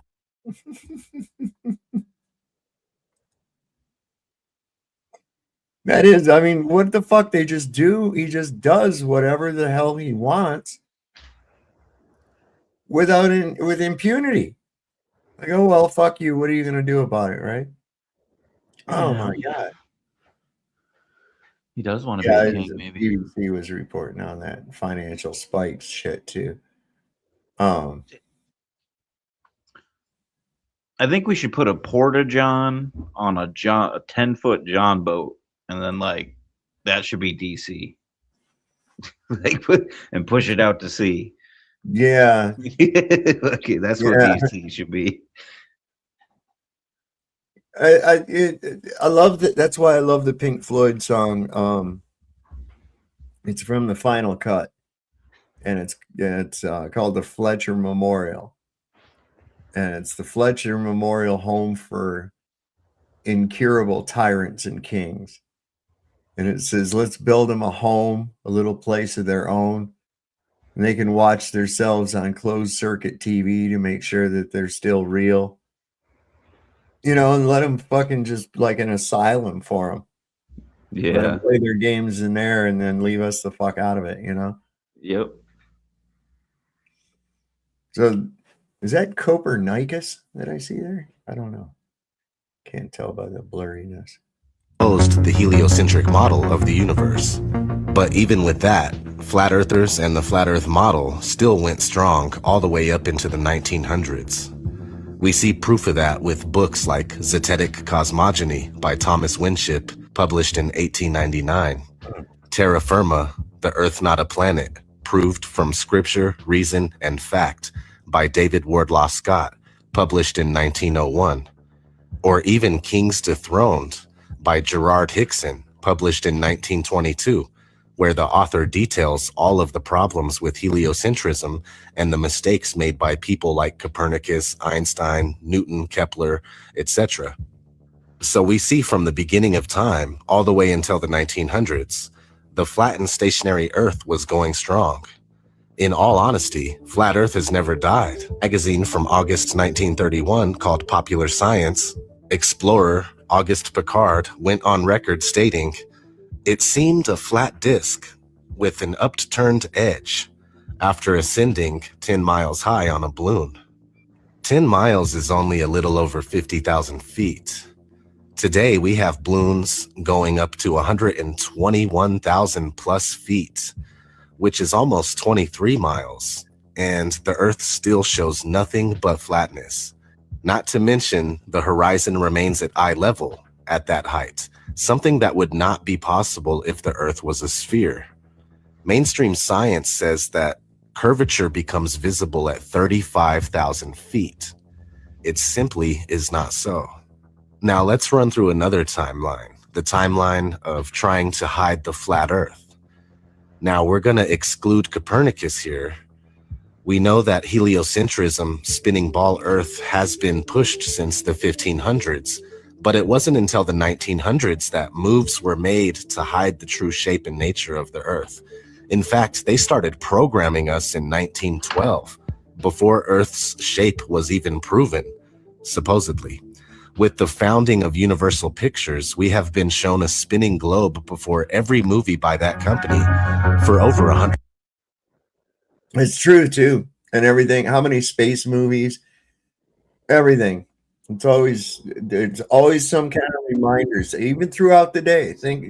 Take note of how many times you're presented with a globe every day, whether it's on the side of a fucking cable repair truck or a telephone company, or you're gonna see it, or a bumper sticker with a globe Earth saying save the whales or something. It's always bam, bam, bam, always putting it in the back of your mind constantly.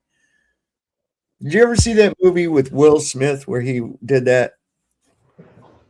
That kind of thing where he would do these setups by, implanting a number into this guy's mind and shit, and knowing that would be the number that he would choose because he would see it as an omen and, that kind of thing.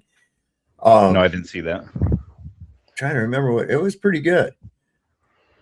I'm trying to remember. If I could think of the name of it, I would find it and watch it again. It's been a while. Yes, one more quarter is 420 for at least another 40 minutes. It's only 10:20 here, so we got an hour and a half.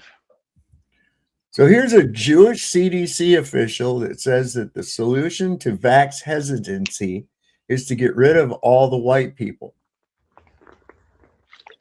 What? Yeah. The solution. Every study published in the last 5 years, when you look at vaccine refusers, I'm not talking about, hesitants, most of them we can talk into coming to terms, but refusers.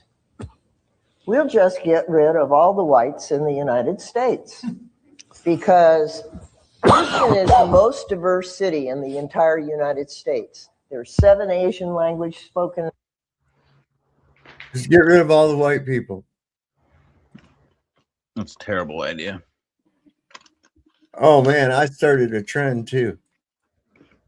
People are making this. Listen, this Laura Loomer broad, she is like a total hoe. But I started, like, every time I'd see something about her on Twitter, I would post a picture of Jigsaw from the Saw movies, that weird puppet clown thing. She's sure trying to look like that. Yeah, man. Now I think it's taken. Other people have seen it too, because check this out. This is funny too. Listen, she rips her heart. All of the wrong people, and by this I mean the pro-Israel crowd, are signaling hard to us that another 9/11 is coming. Oh yeah, and listen, she just came out and she's not Jewish. She just started wearing a Star of David and claiming she was Jewish. And this is why when she was running, she lost her election, was because a lot of donors pulled out on her because of her faking her Jewness. That ain't no shit. Ain't no shit. They're jacking up the jihad rhetoric. Everyone's a jihadist. Muslims are coming. The Muslims are here. Mabdani, there's a jihadist threat. Something big is coming. And the Pentagon, okay, like where the Department of Defense is housed, the Pentagon, which was implicated in 9/11, a lot of questions about what the Pentagon was up to, a lot of questions about the Pentagon, okay? They have just given press passes. They've just put Laura Loomer in their press corps. I'm not kidding. Check this out. Check out this headline. Conservative activist Laura Loomer, a Trump ally, says she has a new Pentagon press pass. Now, this is of interest. This should be of interest to everybody because you don't have to be a Laura Loomer hater or a Laura Loomer lover to know that Laura Loomer quite literally has psychiatric issues. Okay. She has been on multiple Psych 5150 holds. She is the person who, in case you didn't know this, chained herself to Twitter when she got banned from Twitter. And she wore a Star of David. Now, crazier than the fact that she changed herself at Twitter headquarters and was wearing a Star of David and trying to correlate being banned from Twitter as being in a Holocaust is the fact that Laura Loomer is factually not Jewish. Okay, so she's living in a delusion that she's even Jewish. That was politically expedient for her to say that she was Jewish. She can't produce any bat mitzvah pictures because it never happened. No, bat mitzvah just never happened. She became Jewish in essence, I suppose, for political reasons, and has gone so far in this identity crisis that she changed herself to Twitter headquarters and made it like a Jewish thing when they kicked her off of Twitter back in 2018. Now, I don't even agree with the fact that they kicked her off. I don't agree with them kicking anybody off. But you should know that our Department of Defense, for whatever reason, is signaling that she's an okay person to be in the building. That just seems like maybe a flight risk. Like if you're just interested in basic safety and defense, you wouldn't allow that person in a building like the Pentagon specifically. And they're doing that. Why? Because she has proven over and over again that she has no soul and she will lie over and over again on people, on places, and on things that she sees with her own eyes, as long as she defends the state of Israel, which has absolutely nothing to do with her and her ethnicity. And she's a big whore. She really is, man. She goes after these younger guys and like aggressively grabs him by the wiener. She even grabs him by yeah. That's disgusting, bro. Yeah, she's a whore. What guy would want to even fuck Jigsaw though? That's disgusting. Yeah, I mean, you wake up and see that shit underneath your covers, man. That's kind of scary shit, you know. Let me see. Oh, this is pretty good. This is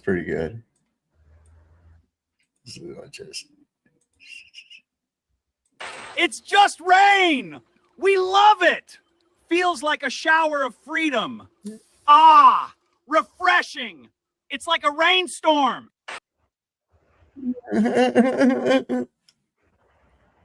It's about it, man. It's about it. Fuck. Let me see this here. Well, they got R. Kelly'd. They got R. Kelly. Oh shit. Let me see. I got that. I share. Hold on a second.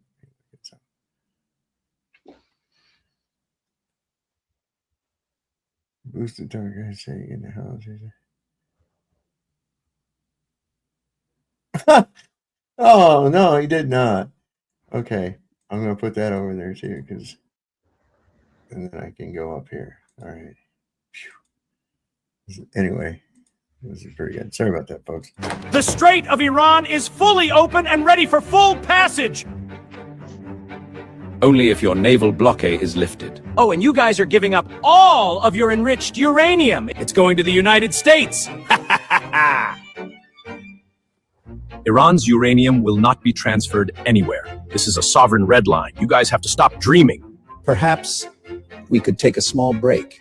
No break! We're making great progress! This is the golden age of the Middle East. By the way, what is this guy wearing? Do not ask. Otherwise, you would be bombed to hell. To hell, confirmed. Oh well, look what we got here. Every ship that goes through the strait will get shot. Like the 2 vessels today. We will not let you blackmail us! The strait has returned to its previous state. Strict management and control by Iran. The meeting went great. Most points agreed. We are very close to a deal. Maybe you should stay off Twitter for a bit. He's negotiating with himself again. Want the full story behind the recent negotiations? Comment Hormuz, we'll DM you the full breakdown. And follow Wartoon every day, a new weapon, a new story. Cartoons about weapons. Well, I never. So this is pretty crazy too. This is an actual account. Listen to this. They recognize they've got some problems and got to try to deal with it. And then there was a report out that they had an emergency meeting Saturday night. And apparently, well, one report coming out of that meeting at the White House is that Trump wanted to use the nuclear, so-called use the nuclear codes. And General Dan Kane stood up and said, no. He invoked his privilege as the head of the military, so to speak. It was apparently quite a blow up. There are pictures of Kane coming out of that meeting with his head down to the ground. So, you know, there's some very, very bizarre things going on in D.C. Well, on Saturday night, excuse me, Larry, Trump. I'm guessing that was recorded on a phone. Need a finger?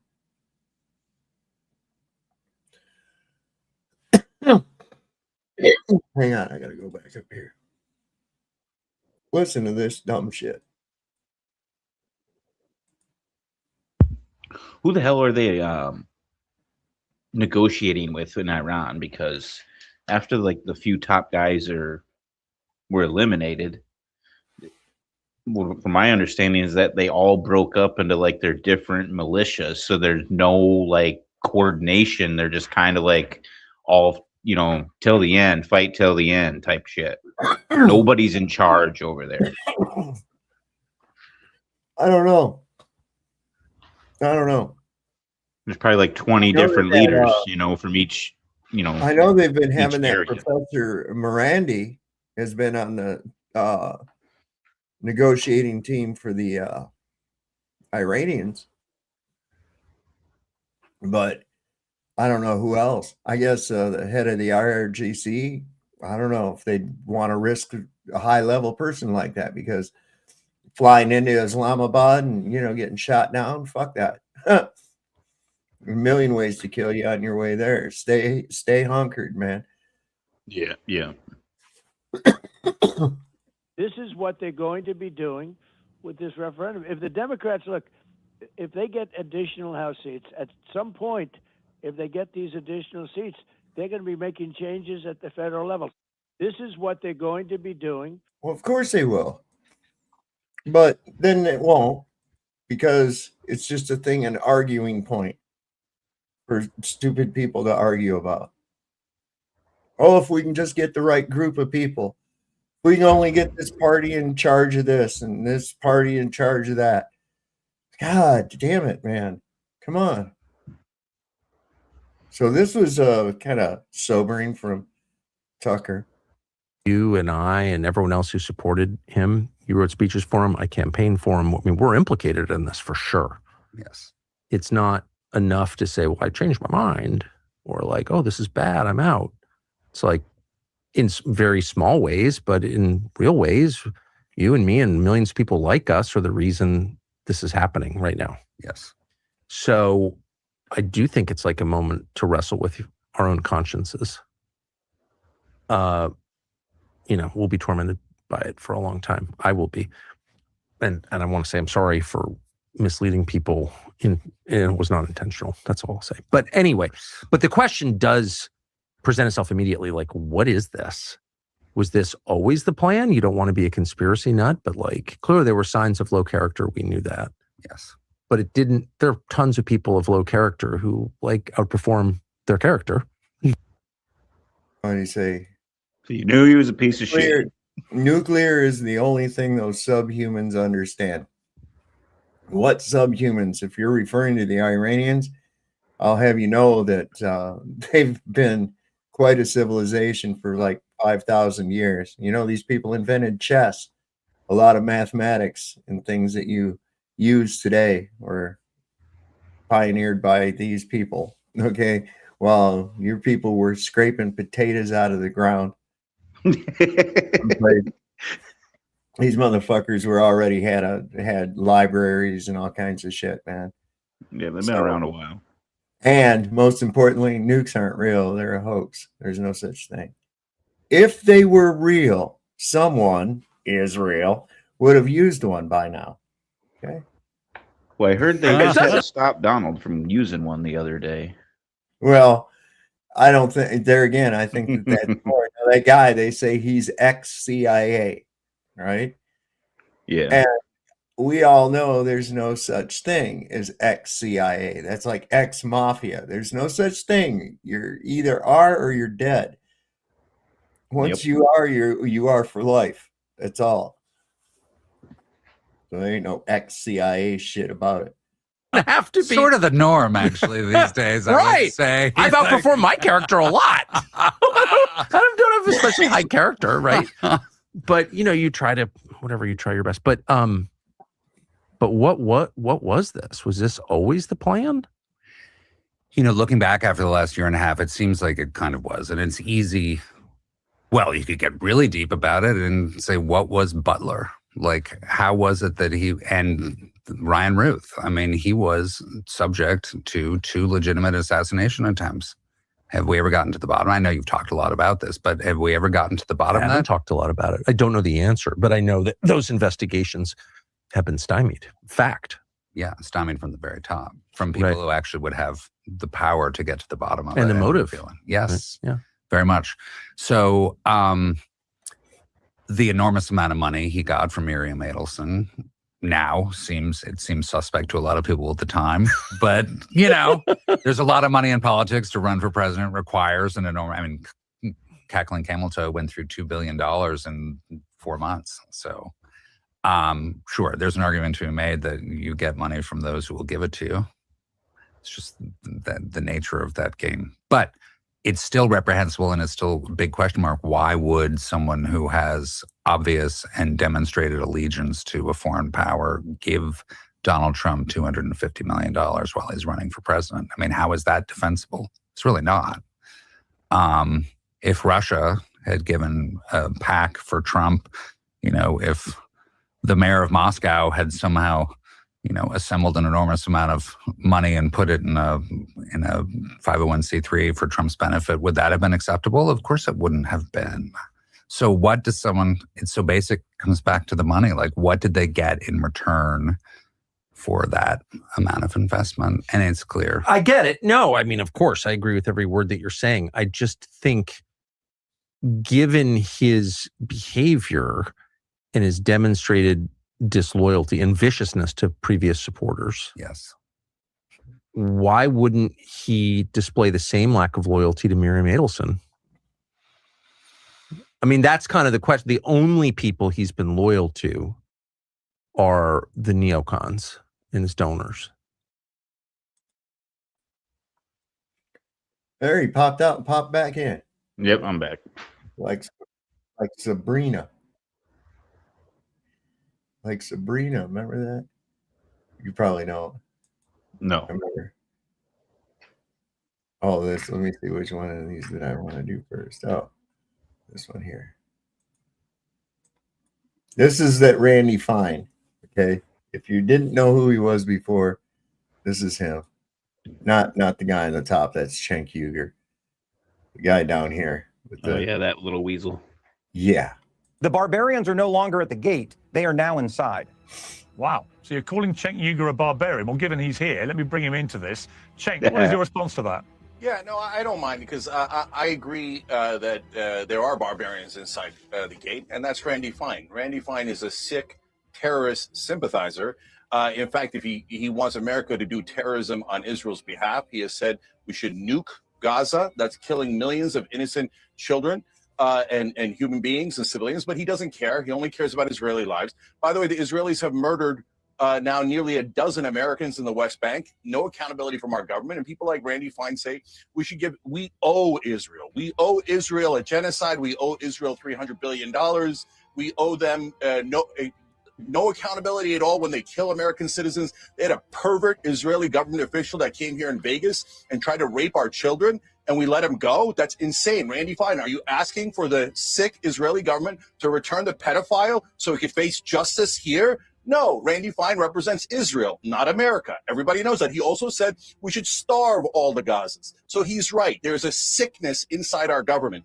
AIPAC and the Israeli lobby have given to 90% of Congress. They've given him $500,000, and that was a giant waste because he works for Israel already. So, Randy, we're all sick of your terrorist sympathies towards Israel. They have committed 75 October 7th. Their civilian kill ratio is 83%, worse than Hamas, worse than any terrorist organization. They have murdered 256 journalists, more than all other conflicts combined. They murdered 104 people today, including 46 children. They burned them alive. And we're sick of Israeli terrorism, and we're sick of people like you forcing good Americans. I love this country. I didn't come here to be an occupied territory of Israel. I came here because I love America and the freedom and the equality and the justice that comes with it. If you think your grandparents who came here were not loyal to America, that's your business. But no, most of the people that come here come because we absolutely love this country and not Israel. Why don't you go to the Knesset, brother? Everybody knows you love Israel and you despise Palestinians and you love Israeli terrorism. Why don't you move to Tel Aviv already? No shit, right? I stand with Israel. I'll go over there and stand with them then. Fuck you. Dude, that Jew blinks a lot. Like, what? He blinks like every fucking 2 seconds. Doesn't he have like a little pig face? That Yeah. fucking Randy Fine?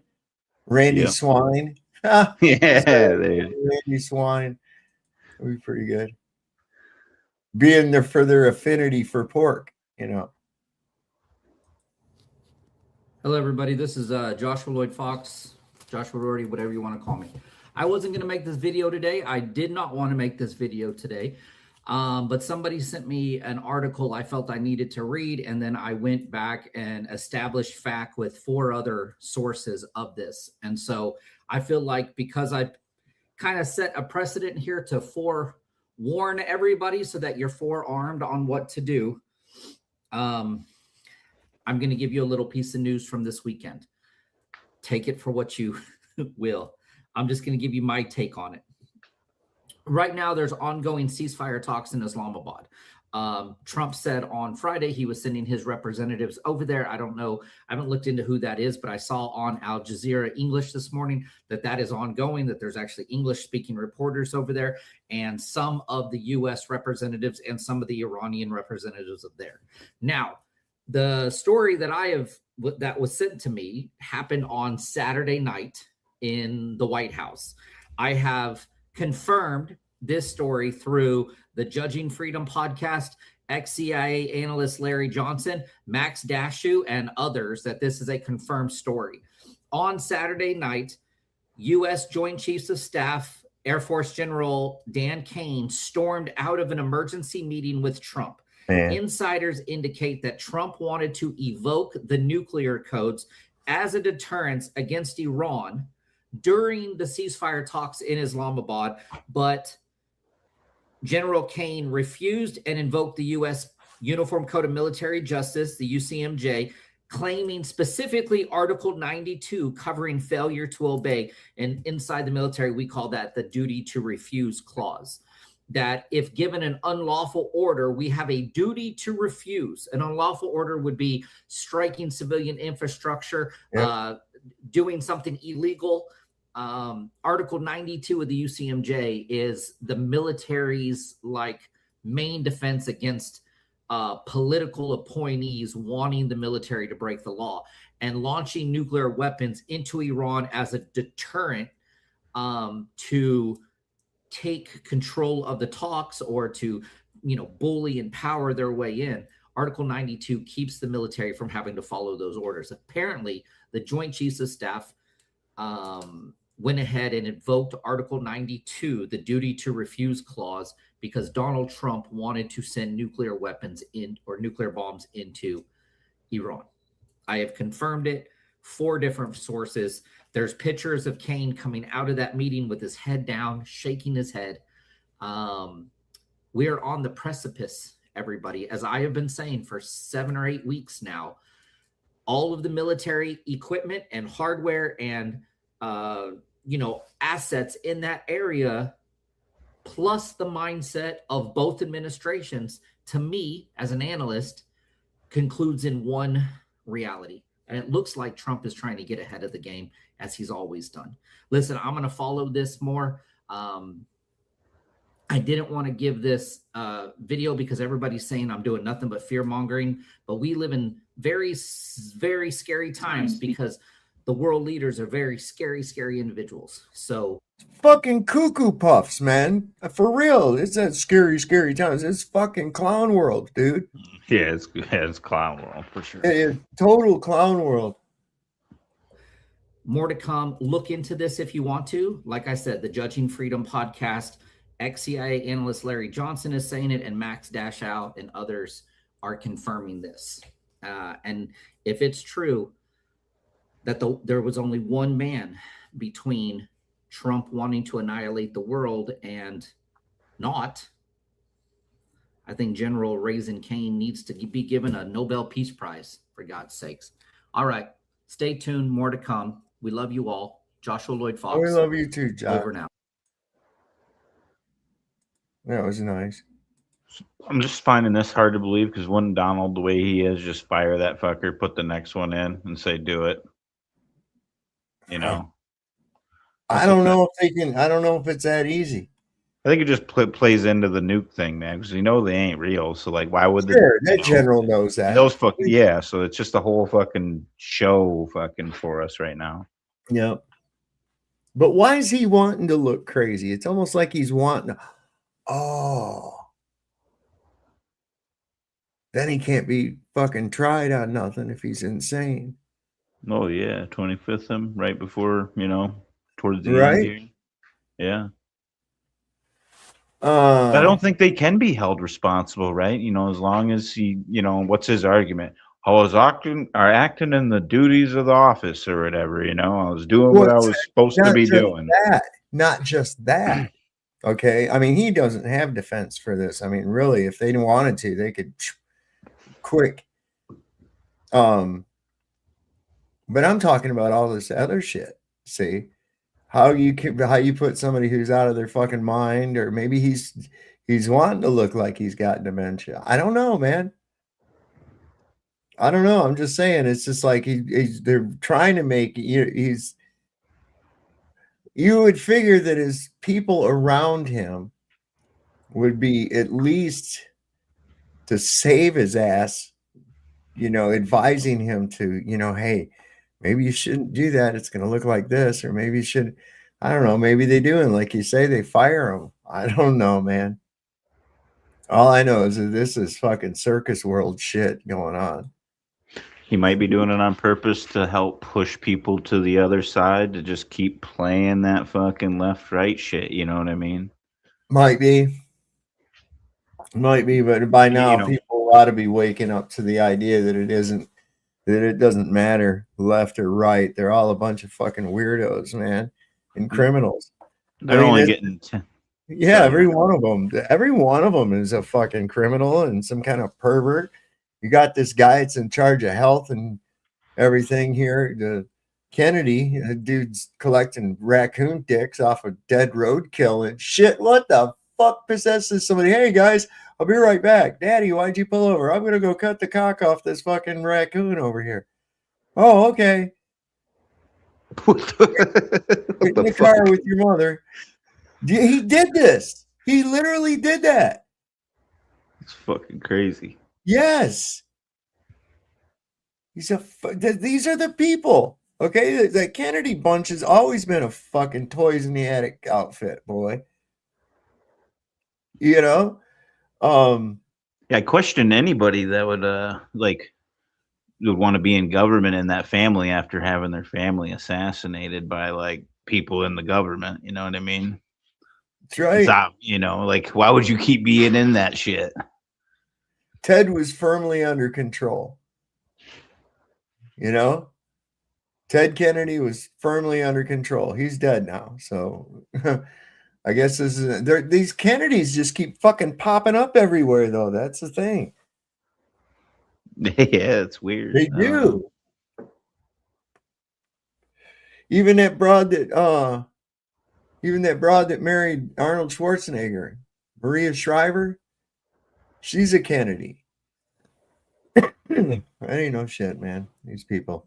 Tonight, former Republican Congresswoman Marjorie Taylor Greene tweeting 3 times in less than 24 hours, raising questions about the 2024 assassination attempt of President Trump in Butler, Pennsylvania, which was so crucial to that election, including asking, quote, President Trump of all people should be leading the charge. Why isn't he? And she adds, why the cover-up? The former Trump ally joining a growing list of conservatives raising similar questions and demanding answers. Tony O'Sullivan is out front. And what really frightens me and scares me and makes me angry is suddenly now I'm in on a conspiracy theory. If you want to really see something that's said, take a look at what happened. Some liberals have long dabbled in conspiracy theories about the Trump assassination attempt in Butler, Pennsylvania. The first thing that ran through my head is because we cannot believe this man ever, that it was somehow fake. Like these women I met at an anti-Trump protest outside the RNC a couple of days after Butler. So you initially thought it was staged? Yep. Yes, as we all did. Do you still believe that? Yes. We don't know. I'm not sure. It's not impossible. But I couldn't help but wonder, because we've been lied to over and over by this man. The way he came up and raised his fist and acted like it was nothing. Since the early days of the investigation, the FBI has repeatedly pushed back on conspiracy theories about Trump's would-be assassin, Thomas Crooks. Both Justice Departments under President Joe Biden and Donald Trump have found the same thing. Just to be clear, did Thomas Crooks act alone? Yes, based on the evidence that we have, that is the conclusive finding of the matter. But over the last few weeks, as many are speaking out against the Iran war, just admit you staged it in Butler. It was the heat of the campaign. People do crazy things in campaigns. prominent people who supported Trump's re-election campaign, like comedian Tim Dillon, have started to express doubts about what happened in Butler that day. Trump survived, but Corey Comparator, who was standing in the crowd behind him, died. Now, of course, a real person died, and that's terrible. R.I.P. And they should say that in high stakes things like this, stuff like that happens. Joe, thanks a lot for joining us. Butler conspiracy theories really started to pick up in the MAGA world after Joe Kent appeared on the Tucker Carlson show last month. Kent was a high-ranking intelligence official who resigned in protest over the Iran war. I mean, we still don't know what happened in Butler. We don't know what happened with Charlie Kirk. And by no means am I saying, like, you know, the Israelis did this or any of that, but I'm saying there's a lot of unanswered questions there.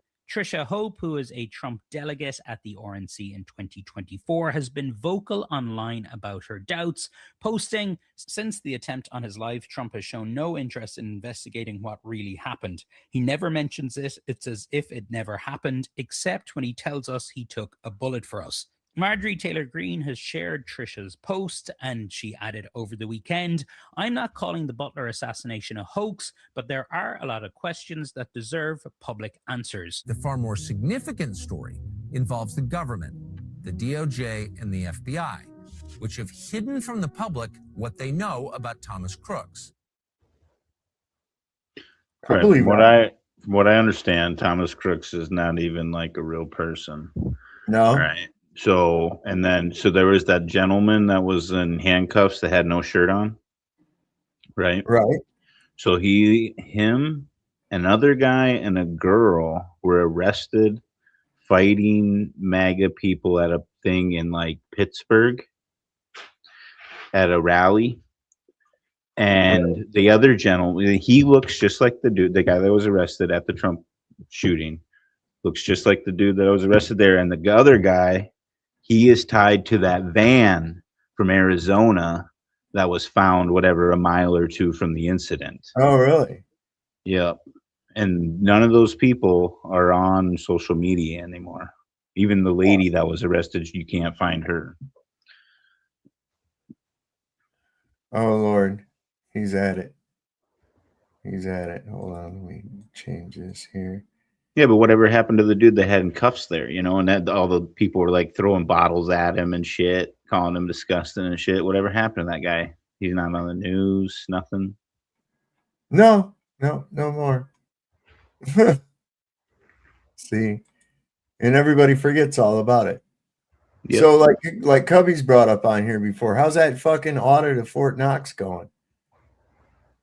You know, That's why he never brings it up though, because it was so sloppy. You know, if you really want to start talking about it, like what's up with that van that you guys were blaming was Thomas's, but it's really this other dude. And then they looked, you know, and then you can easily correlate it all together. So I'm sure they gave this other guy, said, hey, you want to be famous? You know, freaking give him a freaking rifle with nothing in it. And then you did everything else is a play. You know what I mean? Right. Well, I don't even, I think even the video of the guy running across the roof is fake. I don't even think that there was anybody ever up on any roof at all. I don't believe any of that took place. I really don't. There again, to get people looking for fake shooters, and like I said earlier, I think it's altogether possible, because of that book that came out before this thing even happened, the killing of Charlie Kirk or some shit like that. There was an excerpt in it said that he'd gotten shot at a Utah university, and he recovered and went on to continue doing it to show that he wasn't gonna, be stopped his free speech by some idiot. But so I think he was complicit in it. And now what took place after they took him off site, whether they let him live and sent him off somewhere or just went ahead and offed him quietly, I don't know. We still have the fake corpse and her crying over his hands and all this other. So I don't know, man. It's a big fucking weird show. That's for sure.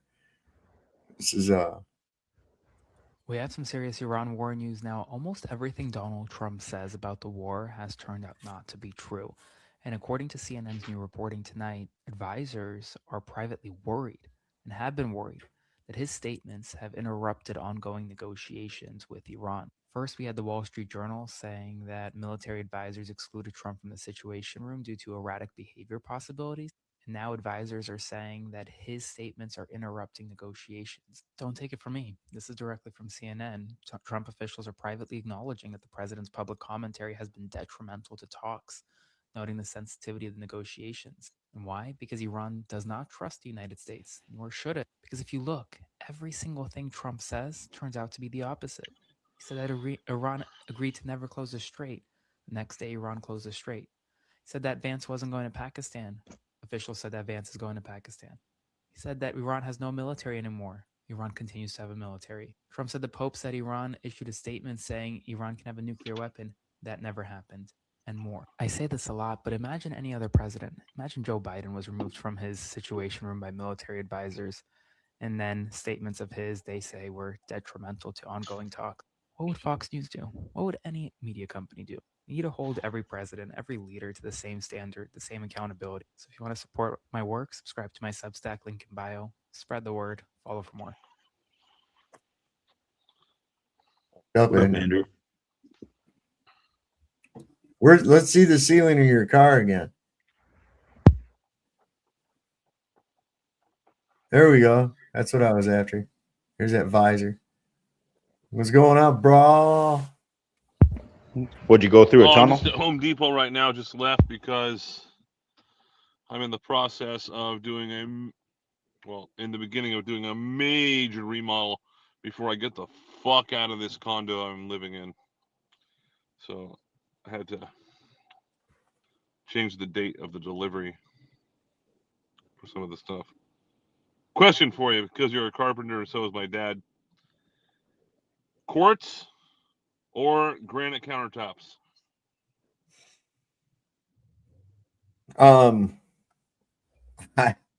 6 of one, half a dozen of the other. I would go with granite. Quartz has got porosity to it. That's what I was thinking too. My parents, my dad said, no, it's all about quartz nowadays. I'm like, but you have fucking granite? Anyways, so I don't know. It depends. I'm not real familiar with quartz, but you'd have to polish it down real. I don't know how you'd get the porosity out of it. Sounds like big money problems. Yeah. Anyways, yeah, It's I'm above doing my it. pay grade, man. How the fuck are you gonna cut that? It's gonna have to be pre-cut. Yeah, good luck. Is it going around? Is it just straight, or is it gonna go around a corner? Well, yeah, it's gonna be a sharp corner, so 45-degree angles. Yeah, hopefully. Oof, yeah, you're gonna be spending Well, some money, man. half of a 90 is 45. So Yeah, well, that's in a perfect world. Do you actually have 90 and it will afford? Yeah, see, this is the thing. Are your walls absolutely 90 degrees Yeah. perpendicular to one another where that countertop's at? Because Yep. that can, I mean, 1 degree. See, you can, it's easy to fix if you're using just like a Formica countertop or a wood countertop or something like that, because you can make slight adjustments. When you're doing something like that, stone, man, I don't know. You'd have to have some. You're not going to try to put it in yourself, are you? fuck no, I'm an electrician. So And you'll I- you'll have to have an installer. Yeah, Because because then it's there's gonna. guys that got the tools for that. I'd never do a car one of those myself. Yeah, I I'm mean, I gonna. don't have the shit for it. It's gonna be contracted and licensed and insured kind of shit. So if they fuck up, they have to come and fix it. If I fuck up, I have to fix it. You're lucky if I tile something.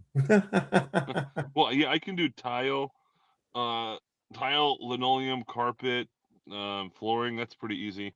But when it comes to that kind of stuff, my dad's like, yeah, just hire. My dad's like 77 now, so he's like, fuck it, Yeah. I'm not coming over to do that shit anymore. Like, I'll Yeah, give you advice on it, but I'm not fucking doing it. I don't So- like finishing drywall. I'll hang it. I'm not a big fan of it, but I'll hang drywall.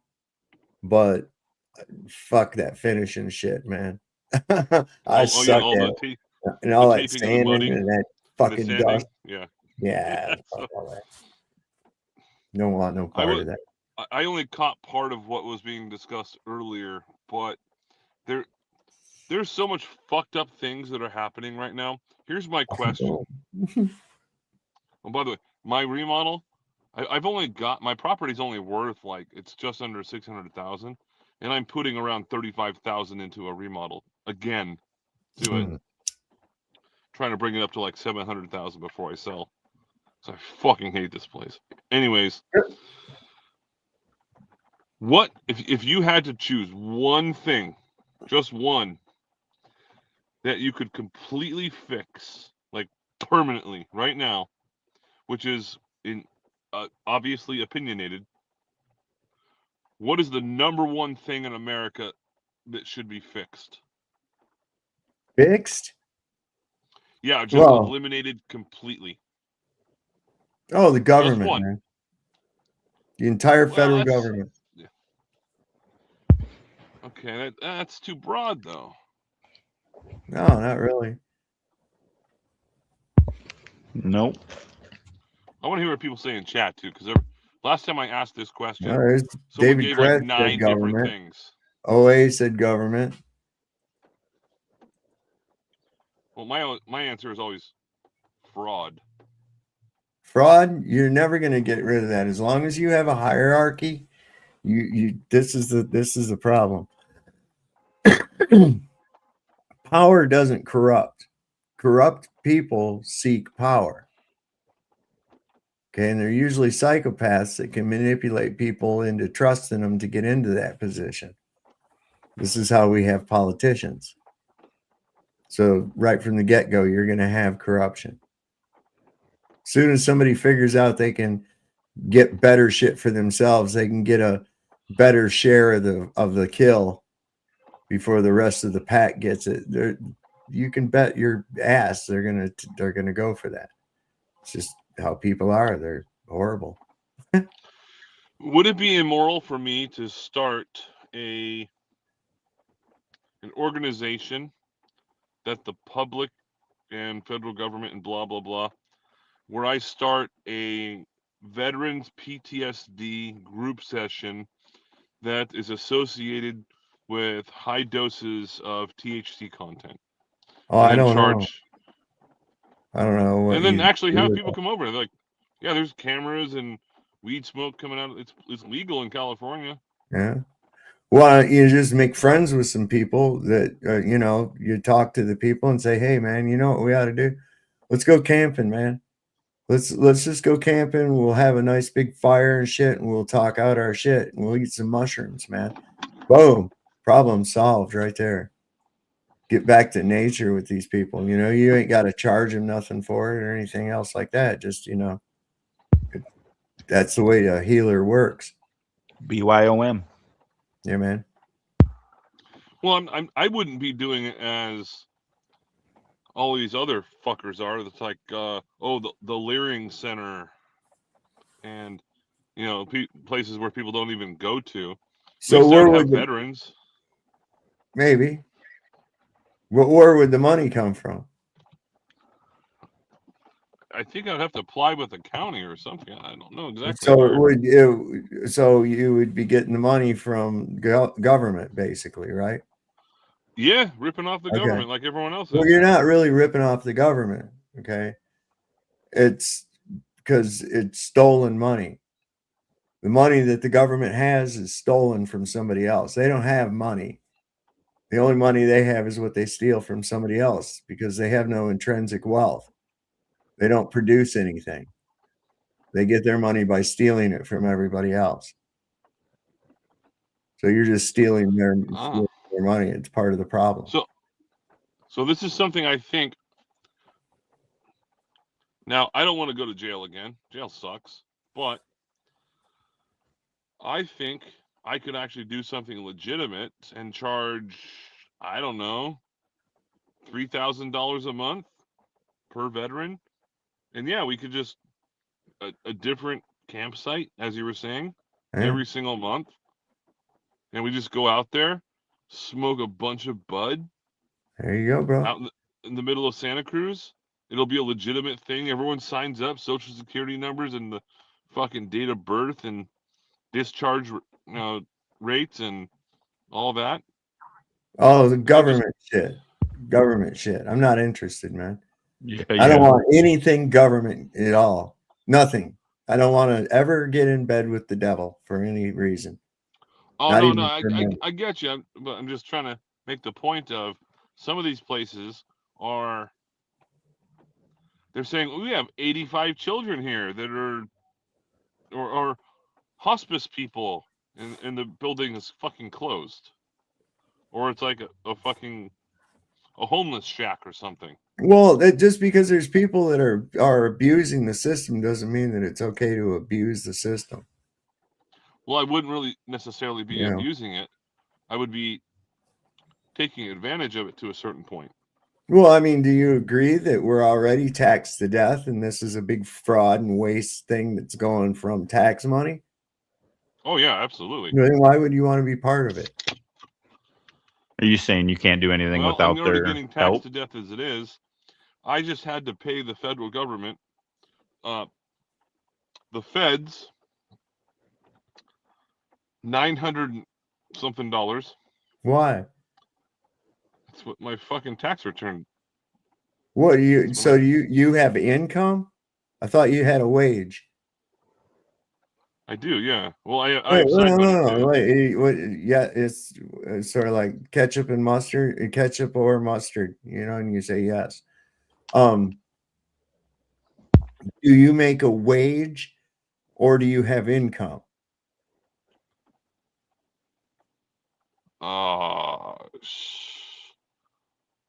Both, I think. No. Well, wait a second. Do you receive corporate gains? I get matching 401k. Well, still you haven't cashed that. It's not money that's really there. So just because it says it's worth that amount doesn't mean that you have the money. It's still in the investment. It's still in a thing, but that's another story. You make a wage, your job. You don't live off your 401k, right? You have a job and you get paid a wage, whether it be hourly or salary, you get paid a wage, right? Yep. Okay. So what is a wage?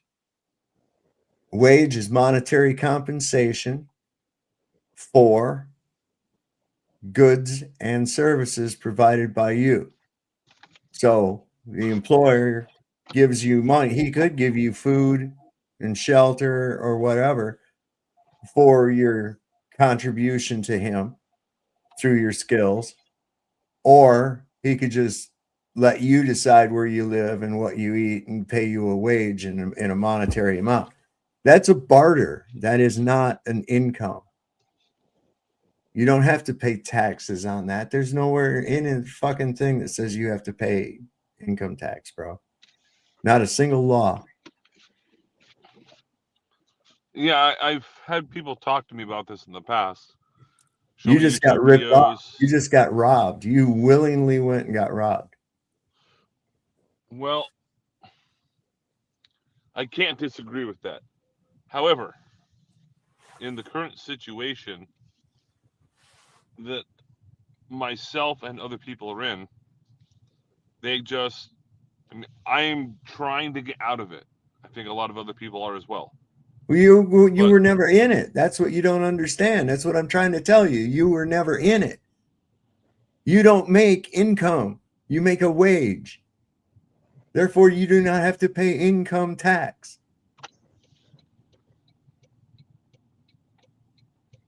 That's what I'm trying to get. That's what I'm giving you right there. That's what I'm trying to impart to you. You don't get income. You make a wage. If you were just sitting back getting money off the stock market and shit, right? That's a different story. Okay, that is income. Those are corporate gains. But you trading your skill and time for a wage is a barter. Hence the word wager. Okay, I get what you're saying. Yeah, because when I do side work, electrical side work, I charge $150 an hour cash. Right. No taxes.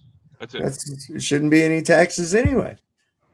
Because you're still, even at your job, you're still trading your time and your skill for a wage. That's not income. They'd have no right to take out or withhold any income tax.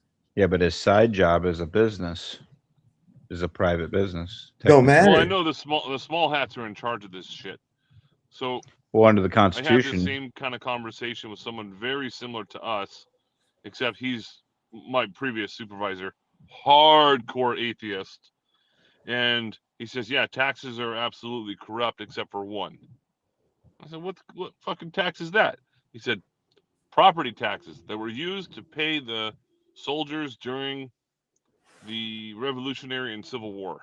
What if you don't want to pay no soldiers to have war? What if you say, I'm not in agreement with the war. I don't want to pay no soldiers. See, that's the thing. And I know True Few is just about to say, it says in the Constitution that they have the power to levy a tax. Well, wait a second. Hold the phone here. Where the fuck did that power come from? Because you wrote it down on a piece of paper and some people agreed on it in secret? In secret. in secret. Yeah. So what happened? Some kind of angel came down and imparted some kind of fucking magic pixie dust on this piece of paper that you all agreed on in secret? I don't have the power to levy a tax on somebody. So how can I give those people the power to levy the tax? Don't I the person that puts them in there, right? So if I can't do it, how can I give them the power to do it? Where's that come from? I think Jefferson left the country so he didn't have to sign that piece of paper. Yeah. Probably. At least have his name on it. He's probably well, he came back to petition to have the Bill of Rights included in it. They weren't going to have a Bill of Rights. And ironically, the Bill of Rights is really the only part of the Constitution that has fuck all to do with you. Outside of that, it's just the operations of the government. It's a list of shit they can't impose on you. They can't block your God-given rights, your natural rights. That's what that is. It doesn't give you, the Bill of Rights doesn't give you those rights. It illustrates the rights that the government cannot take from you. No one can take it from you. That's why they're called unalienable. Not only can't they be taken, you really can't give them up. And they're again a belief in the mind when you do. Governmentis. It's all fucked in the head. Here's a Stu Peters talking about how these Lego movies have been fucking with Trump's head hard. Those videos have to be the most effective weapon of psychological warfare ever waged against an American so-called president in the history of this country. They have to be. I mean, there's Donald Trump. He's on the toilet. You know, he's death scrolling, kind of depressed, reliving all of the lifelong memories that he created with Jeffrey Epstein and their friendship, and Ghislaine Maxwell, all of the parties that they went to, all of the fun that they had. And he's doom scrolling, and one of those videos appears on his feed. It has to be absolutely brutal for that guy.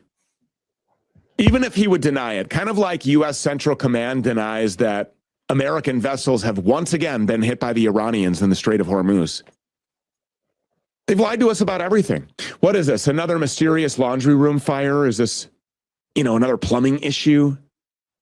They've lied to us about everything. If you ask them, or if you ask the Trump White House, of course, this war has been the most successful war in the history of all wars, and the United States is running never-before-seen rescue operations with, downed pilots that nobody apparently is ever allowed to know the identities of, who traverse entire countries and climb 7 mountains with broken limbs and an entire army on their ass. And it's concerning to me that there are people who believe this. Because even the most basic common sense would tell you that if any of that were true, and if the United States had really established dominance over Iran, over the Strait of Hormuz, over the skies above everything, that thousands of Americans right now at this very moment would not still be getting deployed to the region. What are they going there for? We've established all of this dominance. We've won the war. We can do whatever we want. So why are we sending thousands and thousands, tens of thousands of young American men to the Middle East? Why are aircraft carriers like the USS Gerald R. Ford being redeployed to the region? All of that would indicate that the United States and, of course, Israel need all of the firepower that they can get because the Iranians aren't going anywhere. That's what all of that tells me. And sanctions. Just a minute ago, I told you, put a pin on the word sanctions. When it comes to sanctions on Iran and other countries like Iran, we've been hearing about sanctions for decades now. We just recently heard about sanctions a lot in relation to Venezuela, about sanctioned oil ships and transports, sanctioned oil tankers, and about the United States military being sent out to pursue these sanctioned oil tankers and run special military operations, seizing control of them, of course, seizing control of all of the oil on board, which, by the way, did not go to America. Did you know that? It went to Israel. It went to Israel. But anyway, these sanctions aren't some kind of a legitimate legal maneuver. They're not even a legitimate weapon of economic warfare. They are another Jewish tactic deployed by the self-proclaimed world police. Sanctions are basically a notice that's sent out saying, hey, this person or that group of people or that country, they have been bad guys. They've been naughty, and now they're in trouble with the Rothschild central banking cabal, and the United States military will be sent out to deal with them if they don't fall back in the line. So really, when we talk about sanctions, what it comes back to is the people who are issuing these sanctions and directing their enforcement, believing that they were chosen to rule over humanity. Just as they believe that they were chosen to commit genocide and steal entire countries from people whose only crime is not believing the Torah or the Talmud. No shit, man. No shit. Is this the right one? No. Lost Andrew. It's all right. We're going to be. Whoa. Easy now. Yeah, redo this. One more. One more good one. Let's see it. It's coming. If space is a complete vacuum with zero oxygen, where exactly is the oxygen they're breathing coming from right now? Because it's not like someone drives a truck up there every Tuesday with a delivery. So, either somebody figured out something absolutely wild, or there's a piece of this story that never quite made it to your science textbook. And by the end of this video, you're going to be questioning things you thought you learned in school. Okay, so let's set the scene. You've got 6 people floating in a metal tube, roughly 250 miles above your head. Right now, as you're watching this, they need oxygen every single minute of every single day to survive. And surrounding them on all sides, a void, a literal nothingness so empty and brutal that your blood would actually start to bubble if you were exposed to it without a suit. No air, no pressure, no anything. Now, in school, they told us the ISS just has a life support system. Cool, great. But what does that actually mean? All right, so let's get into how all this actually works, yeah? When you're up there, cut off from everything, survival isn't just about having food and water. It's about making sure you can actually breathe. Every single breath has to be accounted for, and nothing can be left to chance. It's a constant balancing act, keeping the air safe and breathable. And honestly, it's no small feat. Think about it like this. Your house has a heating system, right? But at some point, someone had to put fuel in it. Someone had to set it up. Someone has to maintain it. So where's the fuel for the oxygen system up there? Here's where it gets interesting. And yeah, maybe a bit uncomfortable. Because the official answer involves splitting water molecules using electricity in a process called electrolysis. Basically, they run electrical current through water. It breaks apart into hydrogen and oxygen, and the astronauts breathe the oxygen. Sounds clean, sounds simple, but then you start pulling at the threads. Water has to come from somewhere too, so they recycle it. They recycle sweat, they recycle condensation off the walls, they even recycle urine, yeah, actual urine, filter it, purify it, and turn it back into drinking water, and then eventually back into breathable oxygen. Let that sit for a second. The water cycle on the ISS is so closed off and so extreme that astronauts have literally joked that today's coffee is tomorrow's coffee. And this machine, this entire life support system, cannot fail, not even for a few hours.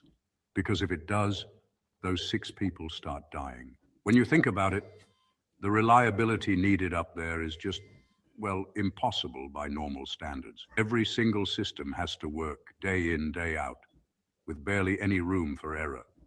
And if something does go wrong, the backup has to kick in, no questions asked. There's no plumber to call, no quick fix from down the road. Just 6 people floating in a tin can, relying on machines that can't ever take a day off. Now here's the question that should be making you slightly uneasy right now. We are told that the ISS travels at 17,500 miles per hour.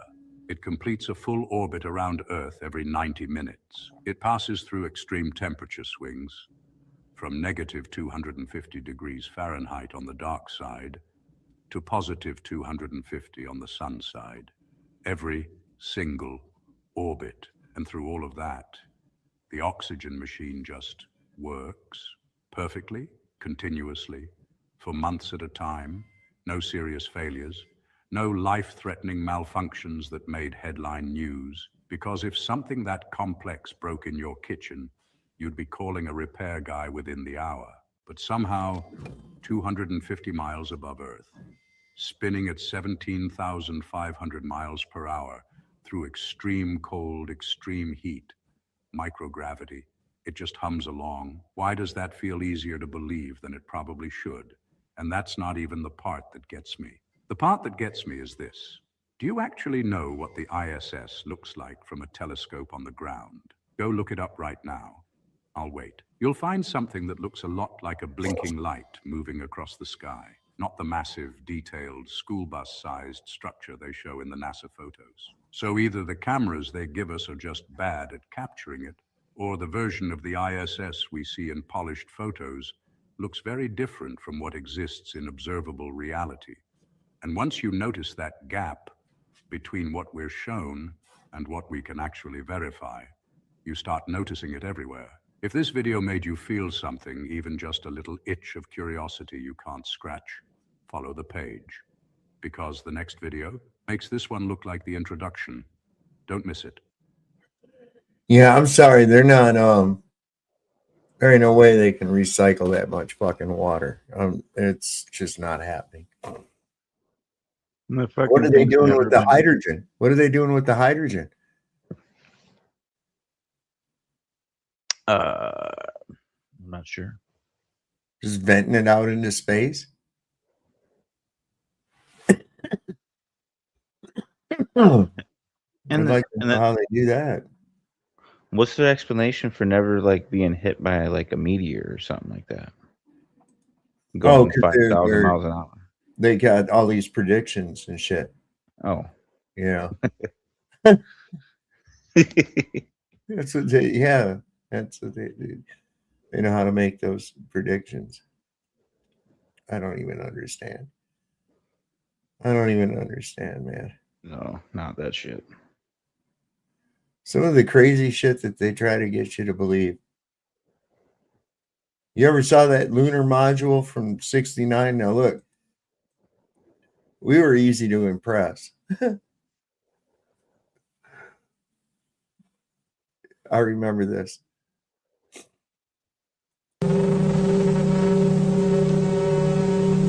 The Eagle had left the moon and returned to Columbia.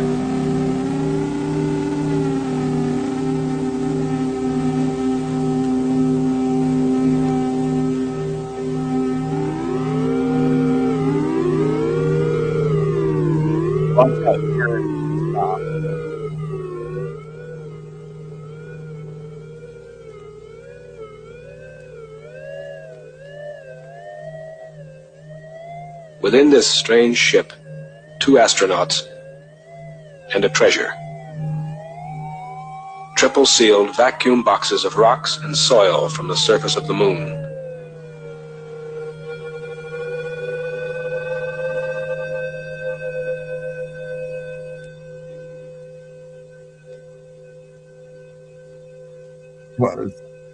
Locked within these rocks were secrets of the ages, to be studied and deciphered by the scientists of Earth. The age of the moon. The age of the sun. How the moon was formed.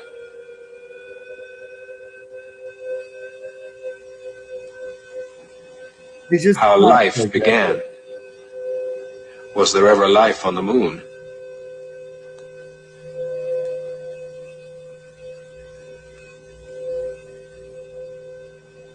Was the moon once molten and volcanic, or has it always been cold and dead?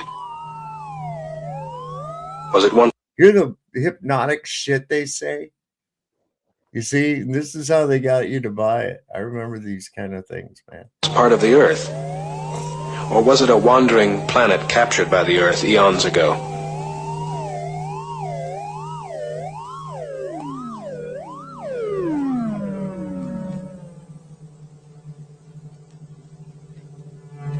How hot was the sun 3 billion years ago?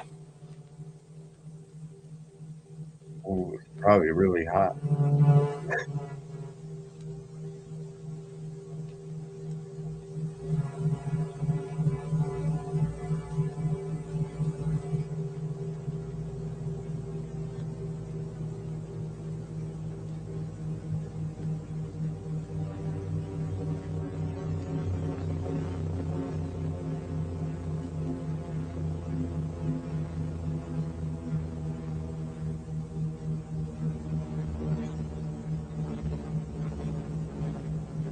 God damn, we're good. I'm First telling you. try. When Armstrong and Aldrin, with their precious... They're precious rocks. Now, here's something, okay? They took them rocks and shit, and they sealed them in these cases outside on the lunar surface. I want you to think about that. So that means that the pressure inside of the case was the same as it was outside of the case, right? Yeah. So I'm supposed to believe that they put these things that essentially has a vacuum inside of it, right? Now, because when you go inside the capsule or the little lunar thing to take off, right? That's a pressurized cabin. So they didn't crush in. Okay. And you transferred them over to the capsule where all three of you was riding to go back, and you let loose of the lunar module. Then you got back to Earth. How the fuck did you get those boxes open? Think about that. How did they even not crush in? Even if they didn't crush in, how the fuck did they get the box open? Was it a completely like perfectly sealed box? Yeah. That'll make It sense. would have. Listen, there's no possible fucking way. Was the They would have box either made of crushed in, or titanium? they would have never been able to get that box open. They'd have to shoot it or some kind of shit. I don't know. What do you think about that? Vacuum pressure like that can you ain't gonna get that fucking thing open. Something that's sealed up like that. Look at there, I got a splinter. Damn it. I'll have to dig that out after the show. Shit. It's in my guitar finger too. God damn it. Oh well. Anyway, I'm getting ready to get off of here. I think coming up on 3 hours. That's enough for tonight. I got to get up in the morning early, and luckily, I think the heaviest of the work is behind us. I really do. Put up those LVL. We had to put up these big long LVL beams that were doubled up. And those things were fucking heavy, scary too, because you got them like balanced on this pole, and it's like hold tight to that fucking thing. Don't let that drop. That thing come down off there, fucking kill somebody. Mm-hmm. Ain't no shit. Anyway, we were lucky. We got it up. Lucky. We're skilled. That's what it is. You know what we used? You know what we used a lot today? A level. Yeah, man. So we can make sure that all four of these posts were all plumb to the earth. Once they're plumb to the earth and they're the right distance, we should be okay. See? Isn't that special? Well, anyways, True Few, thanks for coming up. I don't know where everybody else, the other cast was. Saw D-Man. He's probably tired. And a few other. Yeah. And I don't know where Chad, they've been having some fucked up weather where he lives at. So I don't know. Maybe he'll be up here next time. But anyway, thanks for coming up, True Few. Yeah, everybody showed up in the chat tonight. Hope you all enjoyed the show. And don't forget, like we always say, the Lord loves the working man. Don't trust Whitey. See your doctor and get rid of him, because he'll probably kill you. And it's better to shit in the sink than it is to sink in the shit.